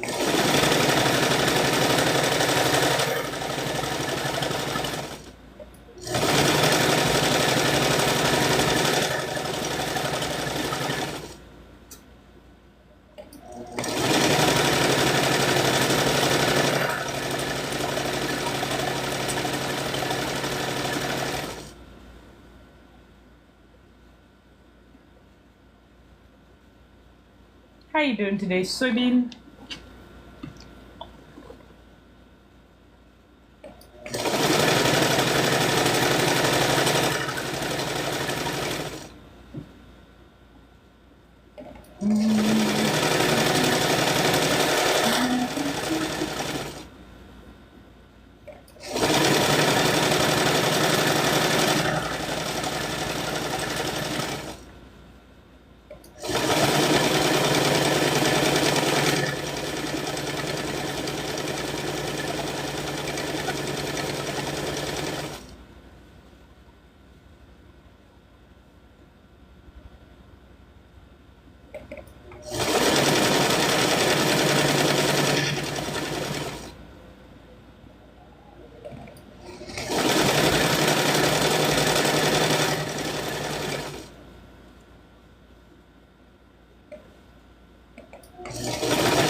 How's everybody doing?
What are my thoughts on vegetarianism?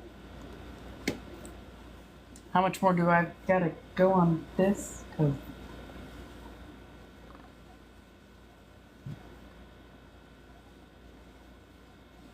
I have a lot of thoughts, and they're honestly they're not mean. They are not mean at all. I think vegetarianism as a form of diet, as a personal choice as a diet, is perfectly okay and doable if you're making sure that you got the right combinations of like amino acids, proteins, mineral intake, all that kind of stuff. So like it's very possible to be a vegetarian and ethical as well and healthy. It's just it's not made for everybody's system. And vegetarians can have like it's an ovo-lacto thing, right? I know no meat, so like no fish, no chicken, no pork, no no meat, but like they can still have like egg and certain animal products, if I'm not mistaken.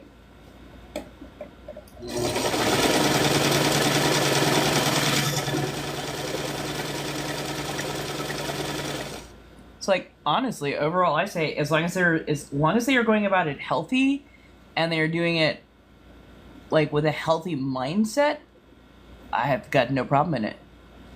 Yeah, some eat eggs, yeah, some don't, but yeah, like mostly it's the no meat part of it, which I got no problem with. Because here's the thing: is most vegetarians are vegetarians for their own personal reasons. It's about their own personal health. It's not really about everybody else. Whereas vegans, definitely not all vegans, but vegans, soybean. I'm sorry, that was funny.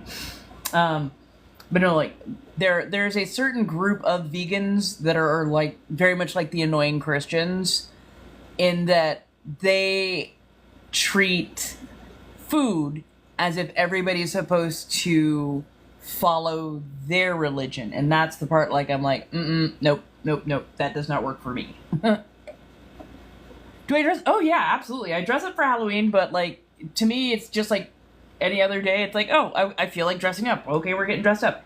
Halloween to me though, I absolutely adore it because I get to watch other people dress up and see what they are gonna do and what their creativity levels are like.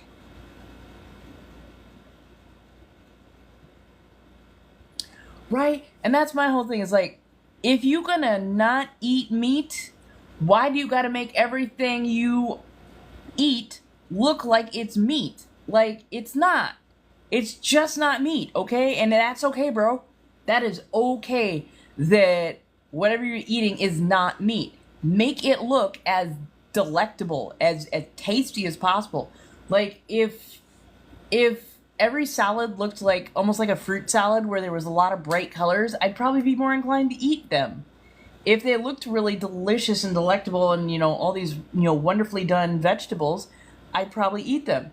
But when it comes out looking like, rad-free Nuka-Cola brand food paste stuff, and then has to be reshaped into something that looks vaguely like food, and then it's painted and it's dyed and it's given artificial flavors because there is no other flavor to it. Because holy fuck, there are some vegans that are just straight up allergic to spices or flavor, and it'll do my head in, I swear. But yeah, like when you make it my problem, that's when we all got a problem.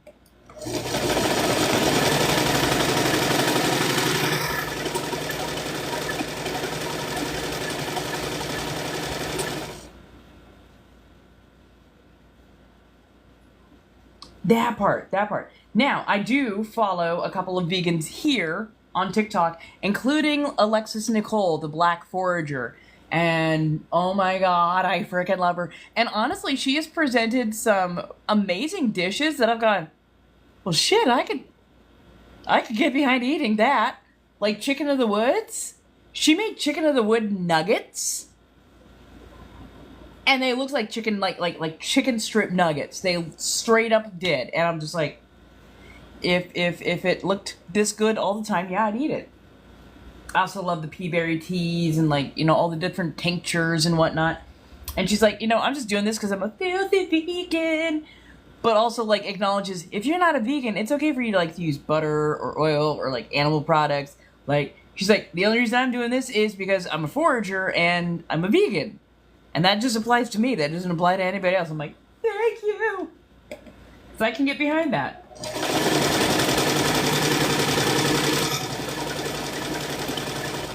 Not to mention, I don't think most vegans understand what would happen to our livestock if suddenly everybody went vegan.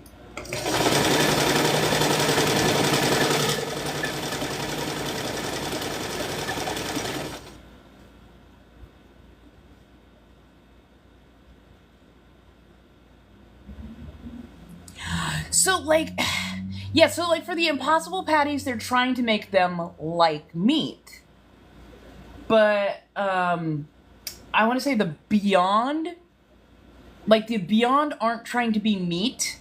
The Beyond are trying to be a substitute, and they're like very, very clear on that. They're like, we know we're not meat. We just want to taste really good. We want to give you a good toothsome chew, so that so that your brain actively engages as, oh, this is good. This got some heartiness to it. But yeah, like the Impossibles, and some people don't know that you gotta cook the Impossible. I have been given Impossible tartare on occasion. I was not impressed. And I have a friend who is a vegetarian / vegan at times, and they pointed that out to the bakery people. Like, you have to pre-cook the Impossible, a short bake time, like on a little Danish thing. That's not enough time to get it cooked properly. It's probably why it's not anybody's favorite. I'm like, fuck.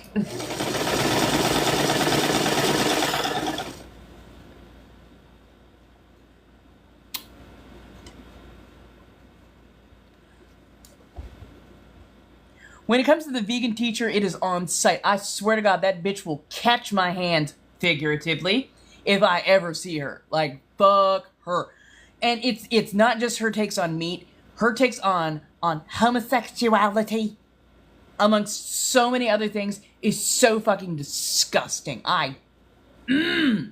She rides my last nerve. Yeah, no, and like, for some people, it's a no-go. Yeah, the Beyonds I thought were good. The Impossibles I couldn't do. Like, my system said no thank you.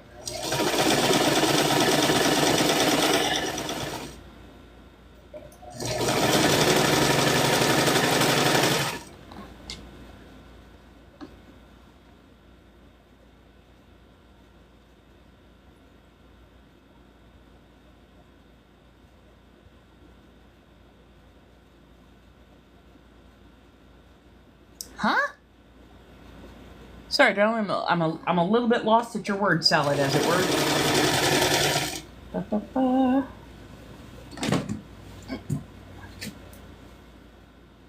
Oh shit.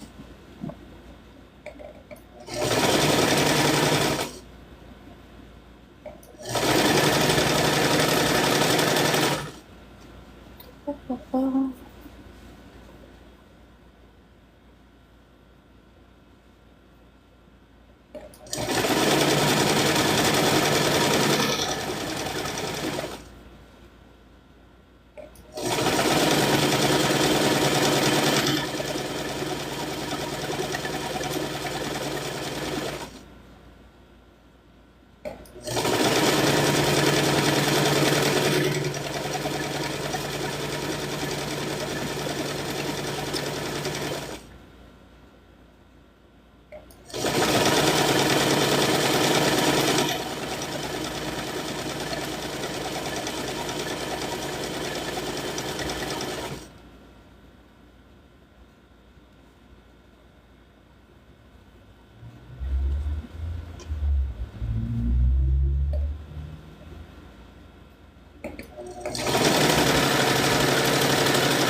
That, oh, if she had a pet cow, she'd be, oh my god. Ah, oh my god, I love that. Oh, hey, happy hour. Oh, that makes more sense. I haven't seen it yet. I have not seen it just yet. I'm trying to find ways to find it, though. I am. Cause, yeah, Minnie Driver plays, Elizabeth I, I believe. And they made her look period ragged, and I fucking love that. Yeah, because a lot of times they try and make they try and make royalty look all, flawless and beautiful and oh my god, so perfect. And I'm like, nah. Like, peasants could clean up. Royalty, that ugly was built into their face. Between the bad skin, the rotten teeth, the makeup that would just hell on your skin, like the inbreeding, the poor food quality, the fact that they just ate, slept, pissed, shit, fucked all in the same place and did not clean up after themselves. Like, they expected the servants to clean up. The servants were fucking cleaner than the GD nobility. Oh my god. Yeah, no.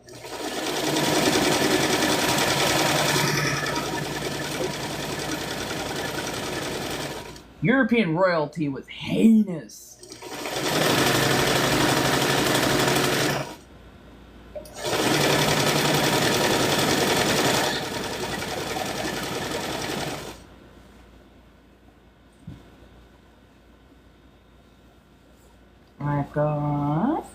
I've got quite a bit more. Oh.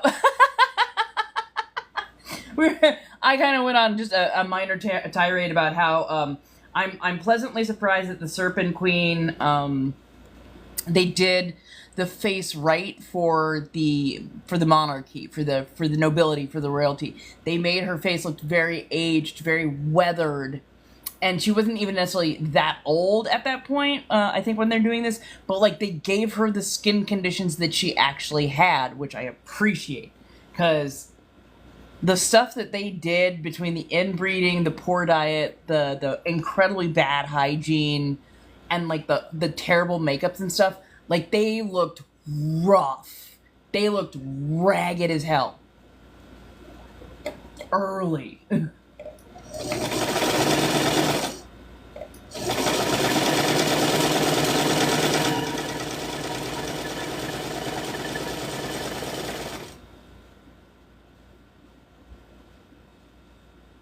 Right, that part. Oh, love it.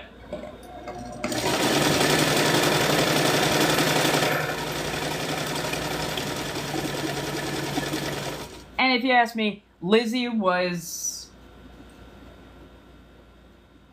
She was a little bit paranoid, but then again, look at who her father was, so, you know, makes sense.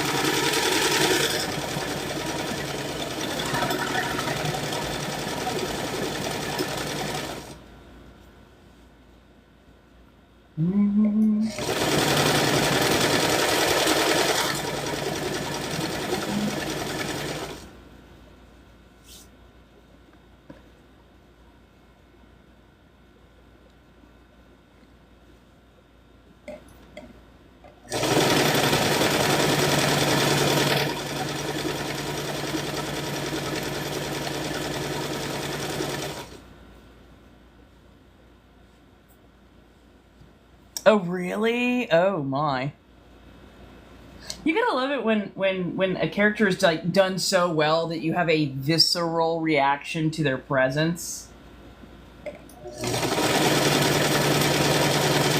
Kind of like on The Boys, the woman who played Stormfront did it so perfectly that I just visceral reaction every time I saw her on screen. She was so just vile. Just so freaking disgusting. And I'm just like, yep, it fits that you did good. You did good. I hate it, but you did good.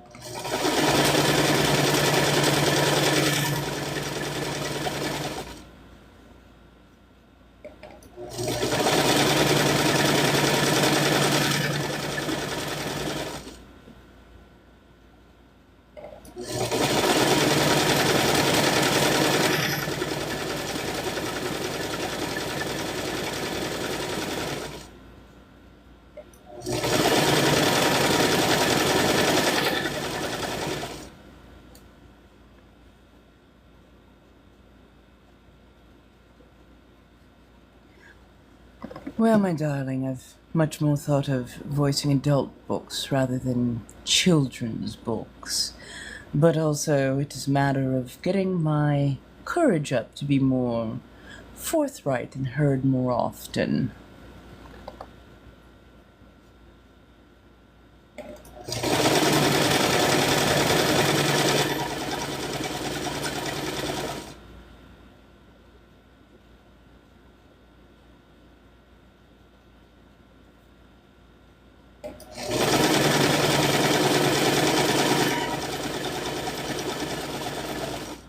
I mean, I guess I could read some kids' books, but I do spicy work.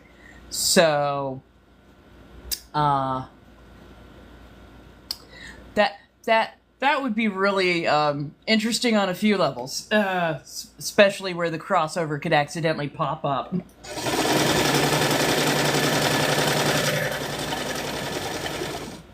Daddy really likes this book. No, I don't.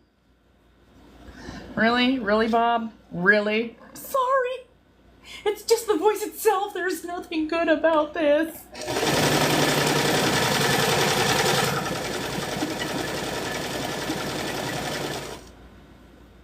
That, or, children being, like, shoved out of the way by grown-ass adults who are like, I just want to sit at the front. Sir! Sir, if you want to sit at the front there, oh, my Cash App is going off. You know what? Never mind. We're going to let you sit up front. We're good.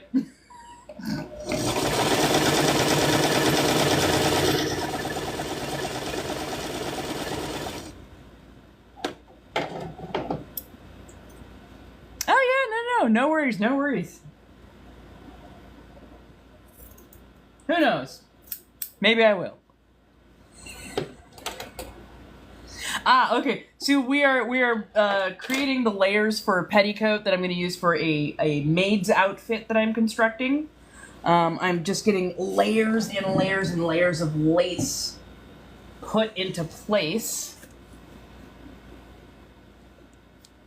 Because I like having very frou-frou, fanciful things. I like things that have either a lot of lace or a lot of refinement to them.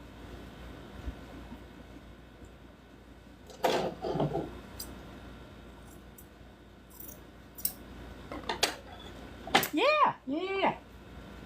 So, the maid is actually going to be styled off of Drolta from Castlevania, the second installment, Castlevania Nocturne. Yay! You made it home. I'm so happy. Oh no, I'm on the big screen? Holy shit. But yeah, it's going to be based off of Drolta from Castlevania Nocturne. I am doing a bit of a modified petticoat so that it looks like I'll have a lot more ass, but it'll also show off like a good amount of leg and shit. So yeah. Thank you, darling. Thank you.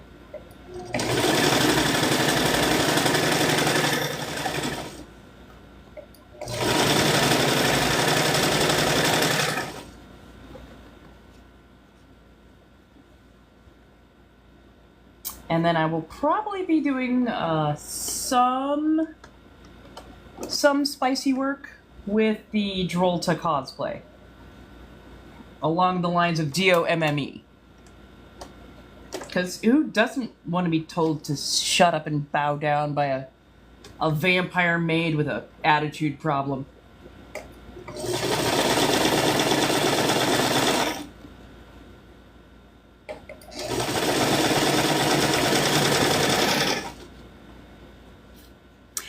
Yeah. For the most part, I taught myself how to sew for about the first 10 years that I was doing it, making cosplays and whatnot. And then my friends encouraged me very much so to get into fashion college, get a BA there. That way I wasn't reinventing the wheel every time.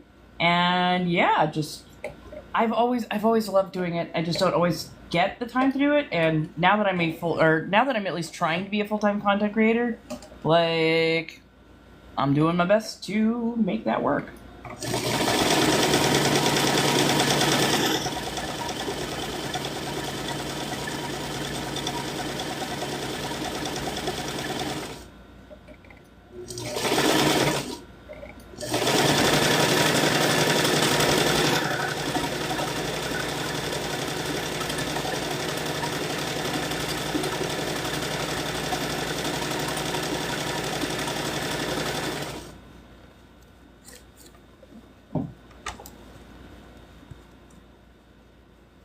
So, in fact, actually, if you give me just a moment, once I finish this, I'm going to take you over, plug you in so that my phone can charge, and then I will bring out some of the books that I used. YouTube was also a very helpful, handy thing. It was so rudimentary back then. So rudimentary.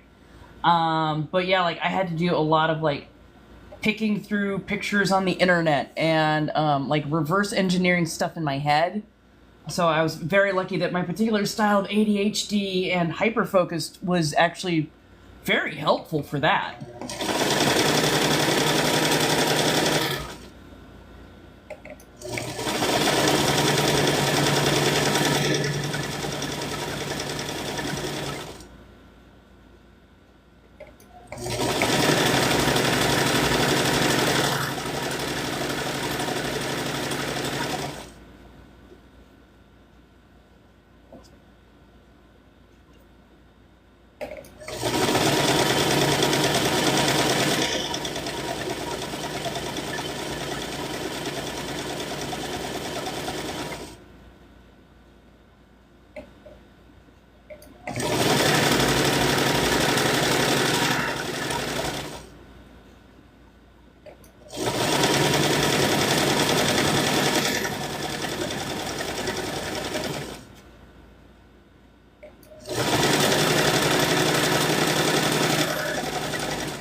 There we go.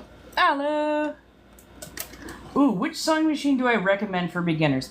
I used to say that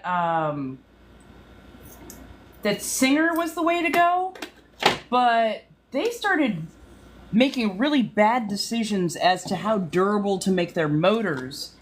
And then they pulled that bullshit switcheroo with their heavy duty machine. And the heavy duty machine not only had the motor welded basically to the plastic so you could not replace it. It was not heavy duty. It did not punch through heavier materials. It barely got through like 4 layers of cotton. And that is like ridiculously weak for that level of machine. Let's see, we've got that is ready. And then we're doing one without, so that is ready. And then where are my rest of my layers?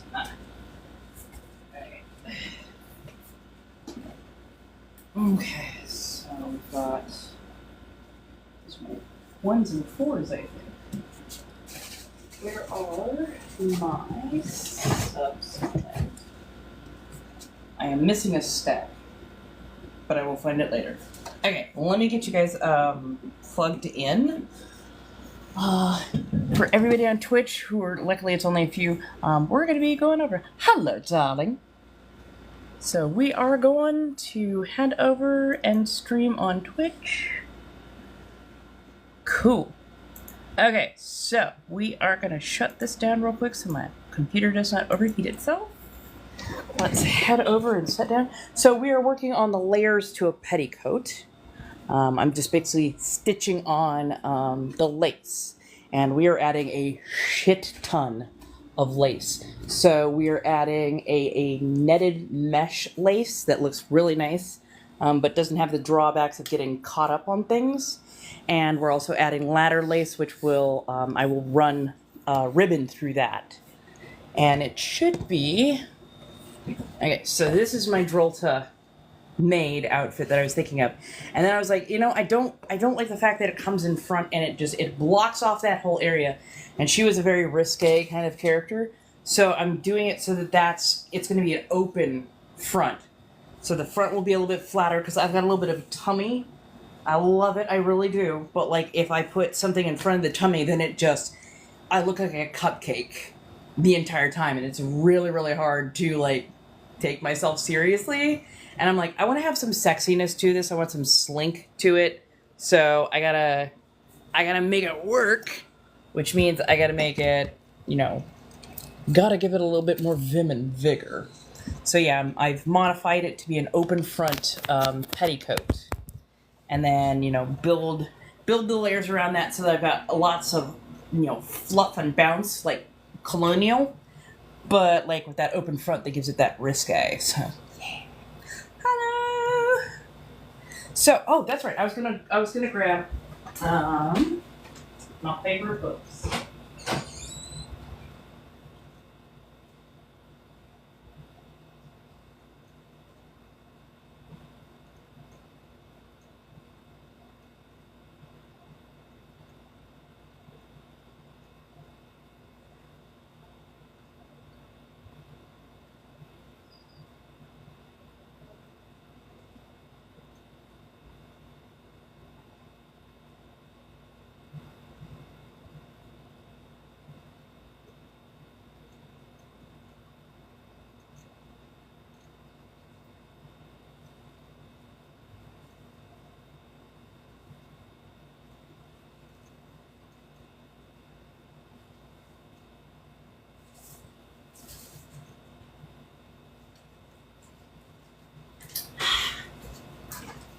Hello, hello, hello, hello.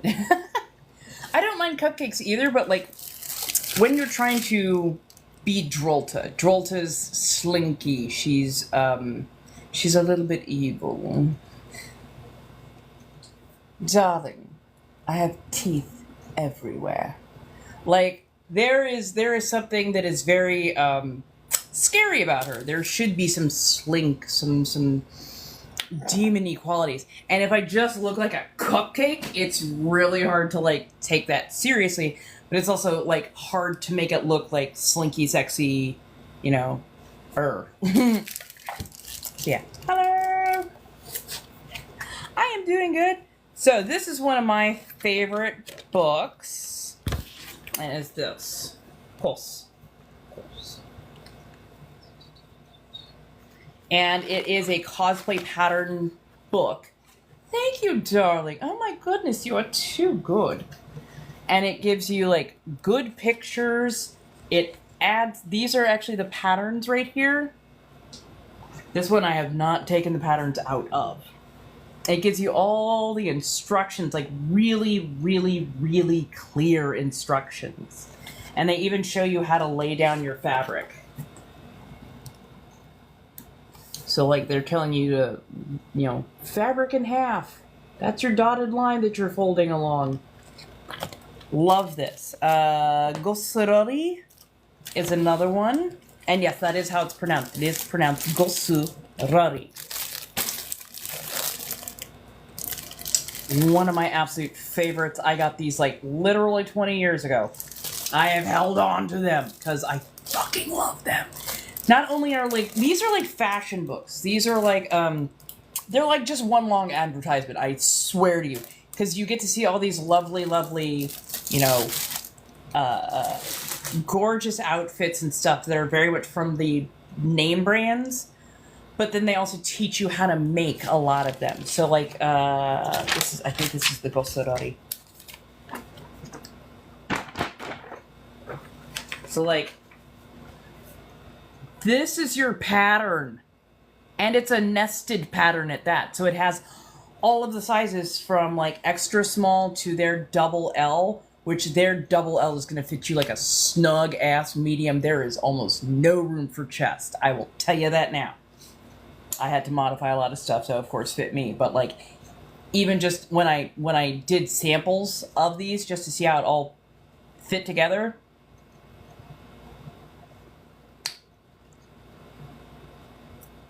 Where your titties go? Because you sure as shit couldn't find like much of a bust curve to like put them in if you're anything over like a B cup. And I mean a small B cup at that.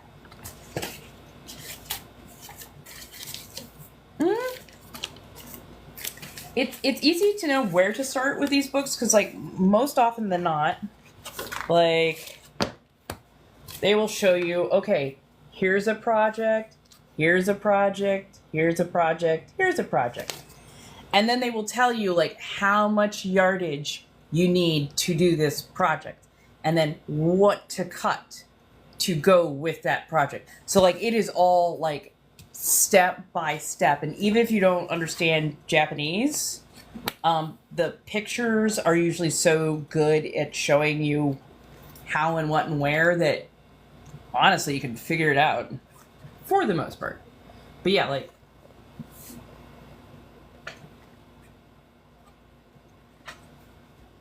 So you get to see like what each thing is going to look like on a person. And they've got like petticoats and stuff on underneath. And these are different styles, so like different, if you're looking for a particular look, you sometimes have to know what the subcategory is called. But this is usually called Elegant Lolita Gothic. Some of it is Ujai or Dandy. So like this is more of a dandy style, meaning you're trying to look a little bit more like a boy, or a little bit more androgynous. And then again, they show you like here's the socks, here's your accessories, here's the things that you're gonna put with this, and like they list not only the brand name, because these are brand name looks. They not only list the brand name, but they list each part of the outfit and the price. So like you know exactly who you're gonna go order from, how much it's gonna be, that whole thing. Oh, and then you have like the more gothic, or not the gothic, the more punk looks. So like Gothic Lolita has nothing to do with Nabokov. Has nothing to do with that book. It has everything to do with, like, for the most part, being modest, wearing a Victorian-esque style, and just being cute. And like it's not about, ooh, how can I be sexy? It's like, nah, it's the exact opposite. It's like, go out, have fun, look cute. And if people perv on you, like, make them feel horrible for existing. Rightly so. Seeing if I can find... Oh, I love this, yeah. So they would even teach you how to do makeup. Start to finish. Like, here's your eye. Here's what you're going to do step by step by step by step by step to get these looks. So, like, how to do a smoky eye with your double lash. How to do a more sharp eye with a singular. I really enjoyed these because, like, they gave you a lot of good information, and a lot of it was based off of J-pop music, Visual K, and like a lot of the kind of like pop culture of Japan that was going on. Malice Miser was said to be, or not Malice Miser. Malice Miser was the band. Mana was said to be one of the first people who really pushed it forward. And he was amazing. He looked so beautiful in his femme outfits. Like, A, you would have never told it was a dude. B, they were just a very quiet, introverted person, but like put on the most gorgeous outfits and did both masculine and feminine, and just it was absolutely delightful. So yeah, those are my like top picks for books if you want to learn how to sew and you have a place that sells Japanese books. Trying to think of like what good American books I had. Honestly, I learned a lot from TikTok in refining skills.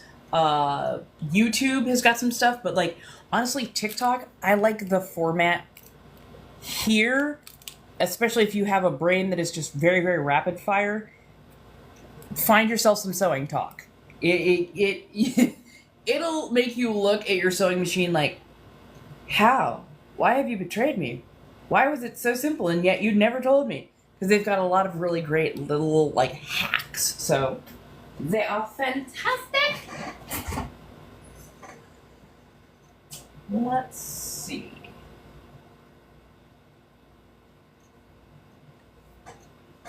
I feel like food, but I don't feel like being like a heathen. Ah, there we go. Coffee Works. How is everybody doing?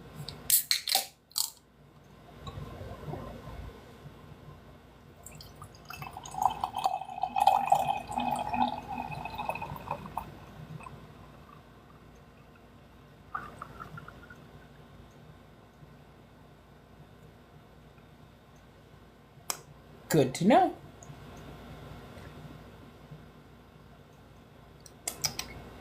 Ooh, that's nice. Oh, that is nice.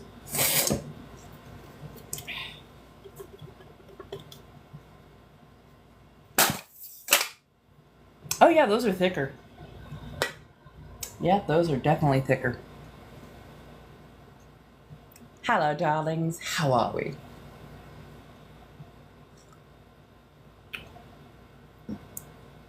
And yes, I did just suck the air out of a soda can. It's something I am known for. But yeah, like...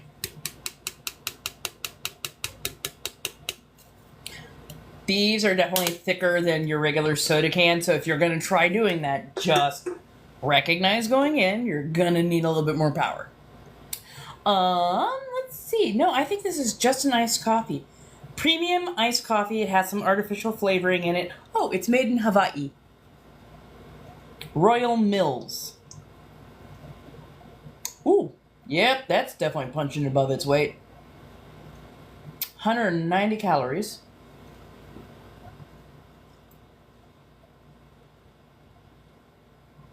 Oh, sugars, of course. And I believe it does have milk product in it, so just be aware of that.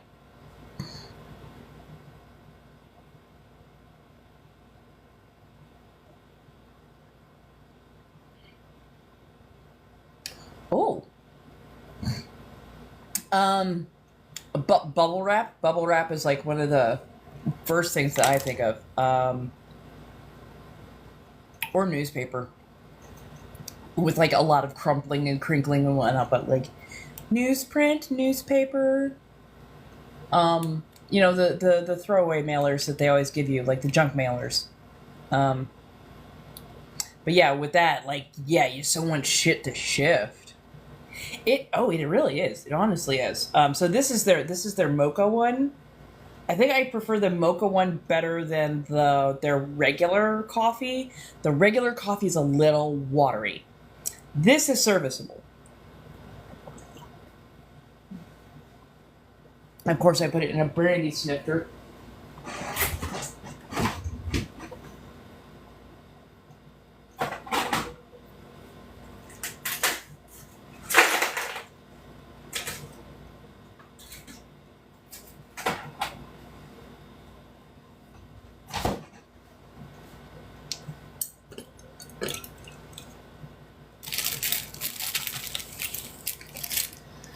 So, how's everybody doing with Project 2025?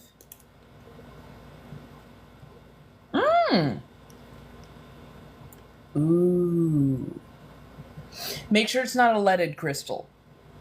I'm just saying, overall, like, crystal cups are beautiful, but you do have to make sure that they are not leaded crystal, because sometimes they will forget to tell you that, and older crystal didn't always, like, make the distinction, because they were like, oh, nobody's actually going to try and drink out of these. Everybody's just going to, like, put it up on a shelf, call it pretty, throw some flowers in it. It's like, humans like to use things as like, well, I mean, like, definitely check the packaging. It should say on it whether it is or not, because after a certain point, they had to tell you if it was a leaded crystal. But yeah, I think there's also check TikTok. There's got to be at least one or two other tests. I think they have like a flashlight test that gives you a little bit more clues if it's leaded or not leaded. Which apparently, what was it? Benjamin Franklin could play the water harmonica, and it's literally it's if you were to take glasses like this, but make it into a rounded cylinder of sorts, and just gently baste it with water and touch ever so lightly, it made the vibrational tones and everything.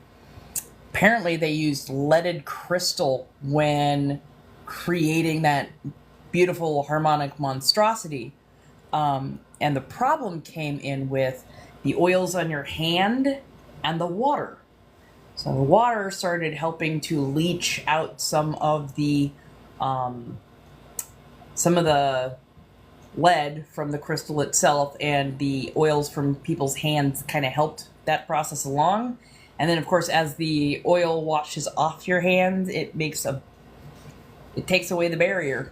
And so people would slowly start absorbing lead from this highly leaded crystal. And so that instrument, like, you couldn't actually play it for any length of time because it would poison you. I know this shit? Why?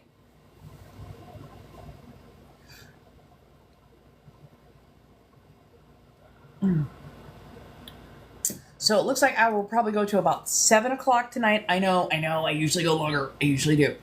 But, I will probably be back on tomorrow. I will be doing a little bit here and there. Mostly I'm trying to get a bunch of stuff uploaded to some of my sites so that can just be ready to go, and then I'm going to be making content. Swear to you, I'm going to be making content. But yes, if anybody wants like picture packs, needs reviews, any of that kind of stuff, go to the appropriate places to ask for those, please. Right, it is. It's like I have so much trivial knowledge. Okay, definitely send me pictures later. I have a lot of trivial knowledge. Let's be this way. I was in Gate growing up. Oh Lord. Yeah, I was in Gate growing up. I had a lot of hyperfocus. I had a lot of energy, but I was incredibly good at retaining small pieces of information, especially on a trivial level. And I was on fucking mathletes. I led the quiz teams from like 4th grade on. I used to watch Jeopardy for fun. I kept score, and in my family, I tended to win. Like, I loved trivial knowledge. I loved just little bits and pieces. So, like, I'd constantly be picking that. I mean, I watched PBS. You know, Mr. Rogers, the Bloodhound Gang, you know, Animal Planet, Zaboomafoo with the Krat brothers. Like, yeah. I was that nerdy ass child. I consumed television to almost a detrimental amount. And then I also played a shit ton of video games. Like, and then read voraciously. So yeah, like, the amount of, like, trivial knowledge I took in was just insane. And all in between all of that, I was playing sports and shit and like, learning sports knowledge, okay? I had a baseball card collection of roughly 2,000 to 5,000. Depending on, you know, at what point in time. And, like, I would thin the herd by going out and getting all of my doubles, my triples, all that. But, like, I had players' names memorized at one point and stats memorized at one point in time for baseball. Even though I didn't play baseball, it just happened to be a hyper-focus at that time. Oh, yeah, oh, so fucking competitive. Like, quietly competitive, but so fucking competitive. Cause it was fun. It was like, see who could get there first. And like, it was never one of those, haha, I got there first, like, I win. It was much more like, that was fun, let's do it again. I was that kid.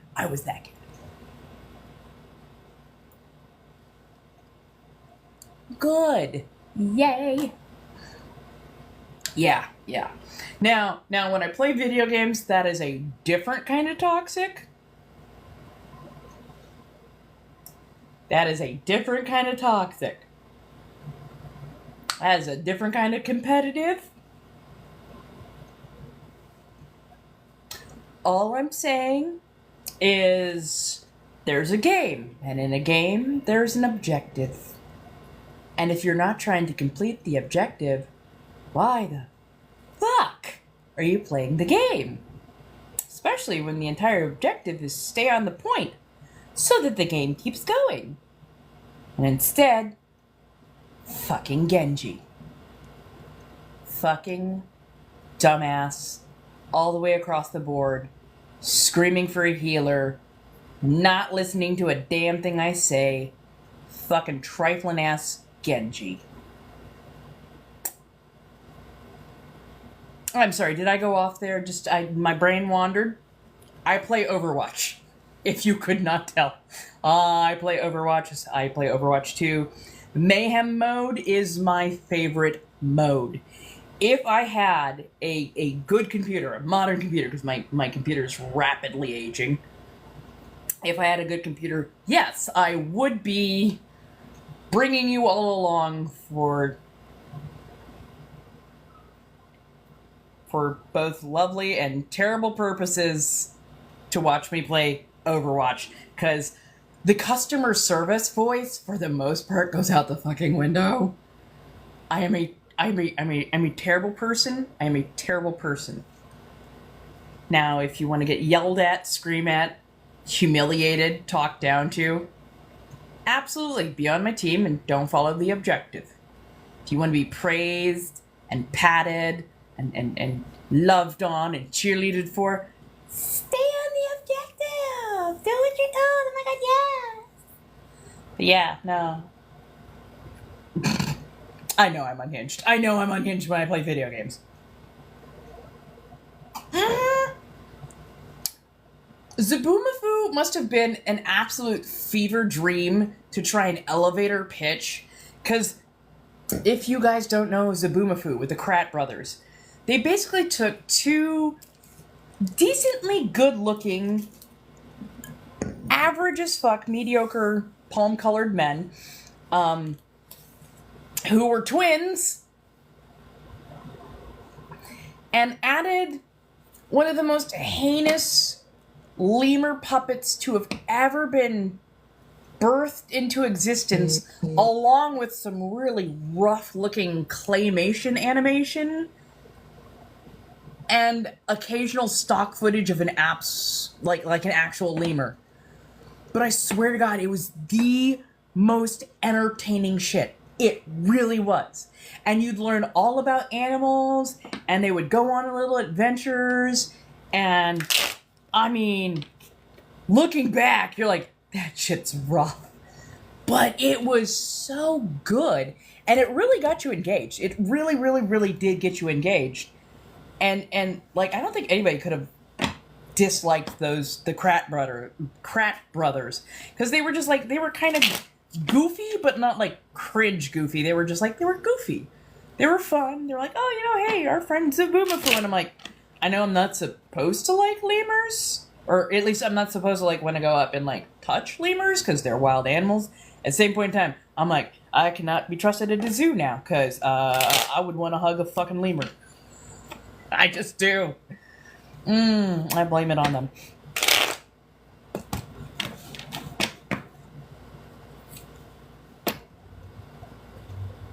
Oh my god, Barney. Yes, the wild Krats! The fucking wild Krats! Hells yeah. Yeah, no, Barney was an acid trip. And Teletubbies, like, no thank you. No thank you. I've had enough nightmares on my own. I don't need that to contribute. Thank you. No, thank you. No, thank you. I'm good. Like, I don't know what it was about the Teletubbies. I was just so fucking disturbed by them. I also really did not like the baby face that was the son. I'm like, nope. I don't know why it's disturbing. I don't mind furries. I like anthropomorphic things, weirdly enough. There's a whole host of very unsettling things, but something about the damn babyface son and the GD Teletubbies themselves, I was just like, no, thank you. But that was me. Of course, then again, I also grew up on a lot of. I didn't grow up on the softer stuff. I was much more into like the quote unquote boys' toys. So like He-Man, G.I. Joe, Transformers, that kind of stuff. What? Oh god, that pink goop. Ew, just Aw, thank you so much. I do my best, just it is me. This particularity, this particular voice and how I act and whatnot, this is just me. Every now and again you'll see in a Bathory come through, and that's my elder vampire persona that I'll bring out every now and again. You'll see the fangs and the whole nine. But yeah, welcome to it. I hope that, it works.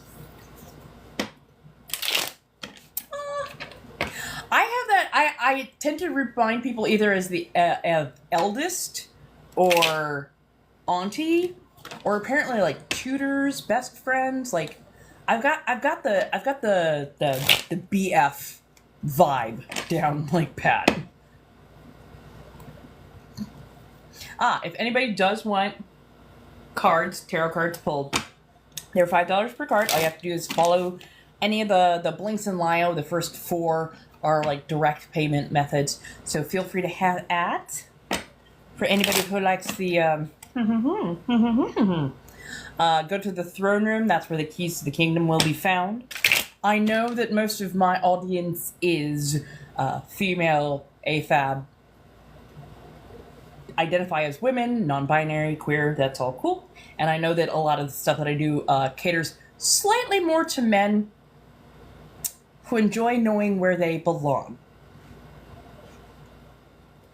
So do with that as you will, but also do not think that, oh, well, if I'm femme, I can't. No. I play with everybody who follows the rules and meets certain requirements and all that kind of good stuff. So yes, no, I don't discriminate based on gender. I just know which gender tends to want to look for me. So I give them those options and they can go take care of those options and not bother us about it.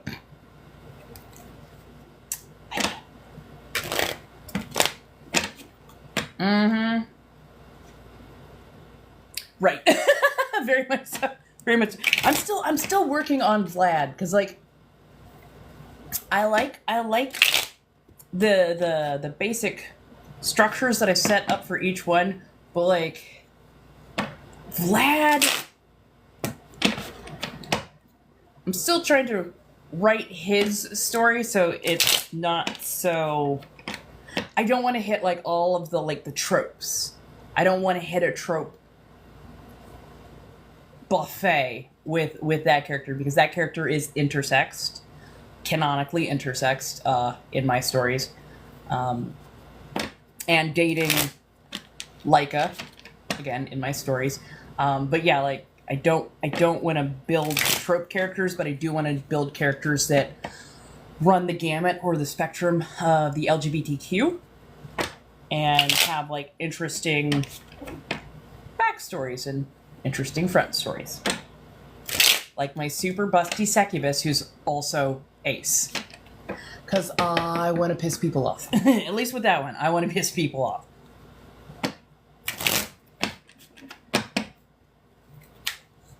How's everybody doing? Oh, and it's 7 o'clock. So, there is the... tomorrow. If I am on tomorrow, I will try to definitely let everybody know early. Saturday, we will do a marathon on Twitch, iTwitch, over on the Purple app. That's Twitch. I will let you guys all know ahead of time what it is. I'm just literally trying to find a place that I can put together a good calendar and then actually post that up. So yeah, and right now I am definitely working on getting rent and everything else paid. So if you feel like getting art, I have a bunch listed. I've got a lot of fingernail art listed as well, such as my Oz nails or like my little blue ballerinas. So I've got a bunch of those listed up. I will be listing up more of those very, very shortly. Most of those sets run between like 15 to like 20, sometimes a little bit more depending on their length. I do them as artwork. I love that. I do both safe for work and not safe for work stuff. I try to post up as often and as much as I can. If you are interested in not for safe stuff, just try to think, oh, find me over in the Bird app and talk to me about that there. Because, you know, a little bit more Wild West, so I will be able to get stuff handled on that side. Sometimes over here, they're even in your DMs where they will like tag you for saying the wrong thing. So just being upfront. Hello, Nabs. How do you do? So y'alls. Yay! Fantastic. Okay, so I'm gonna head off. I'm gonna get some stuff done, some stuff posted up. I'm gonna get some content made. And at the very least, I will see you all on Saturday. I will also be taking Sunday off. I do need to make sure that I'm giving myself enough time to rest and do things like that. But yes, I will at least see you guys on Saturday, if not for a short while tomorrow. And I will keep everybody updated as best I can. Thank you so much. Thank you so much for the support. Like, get me out there if you can. I love you for it.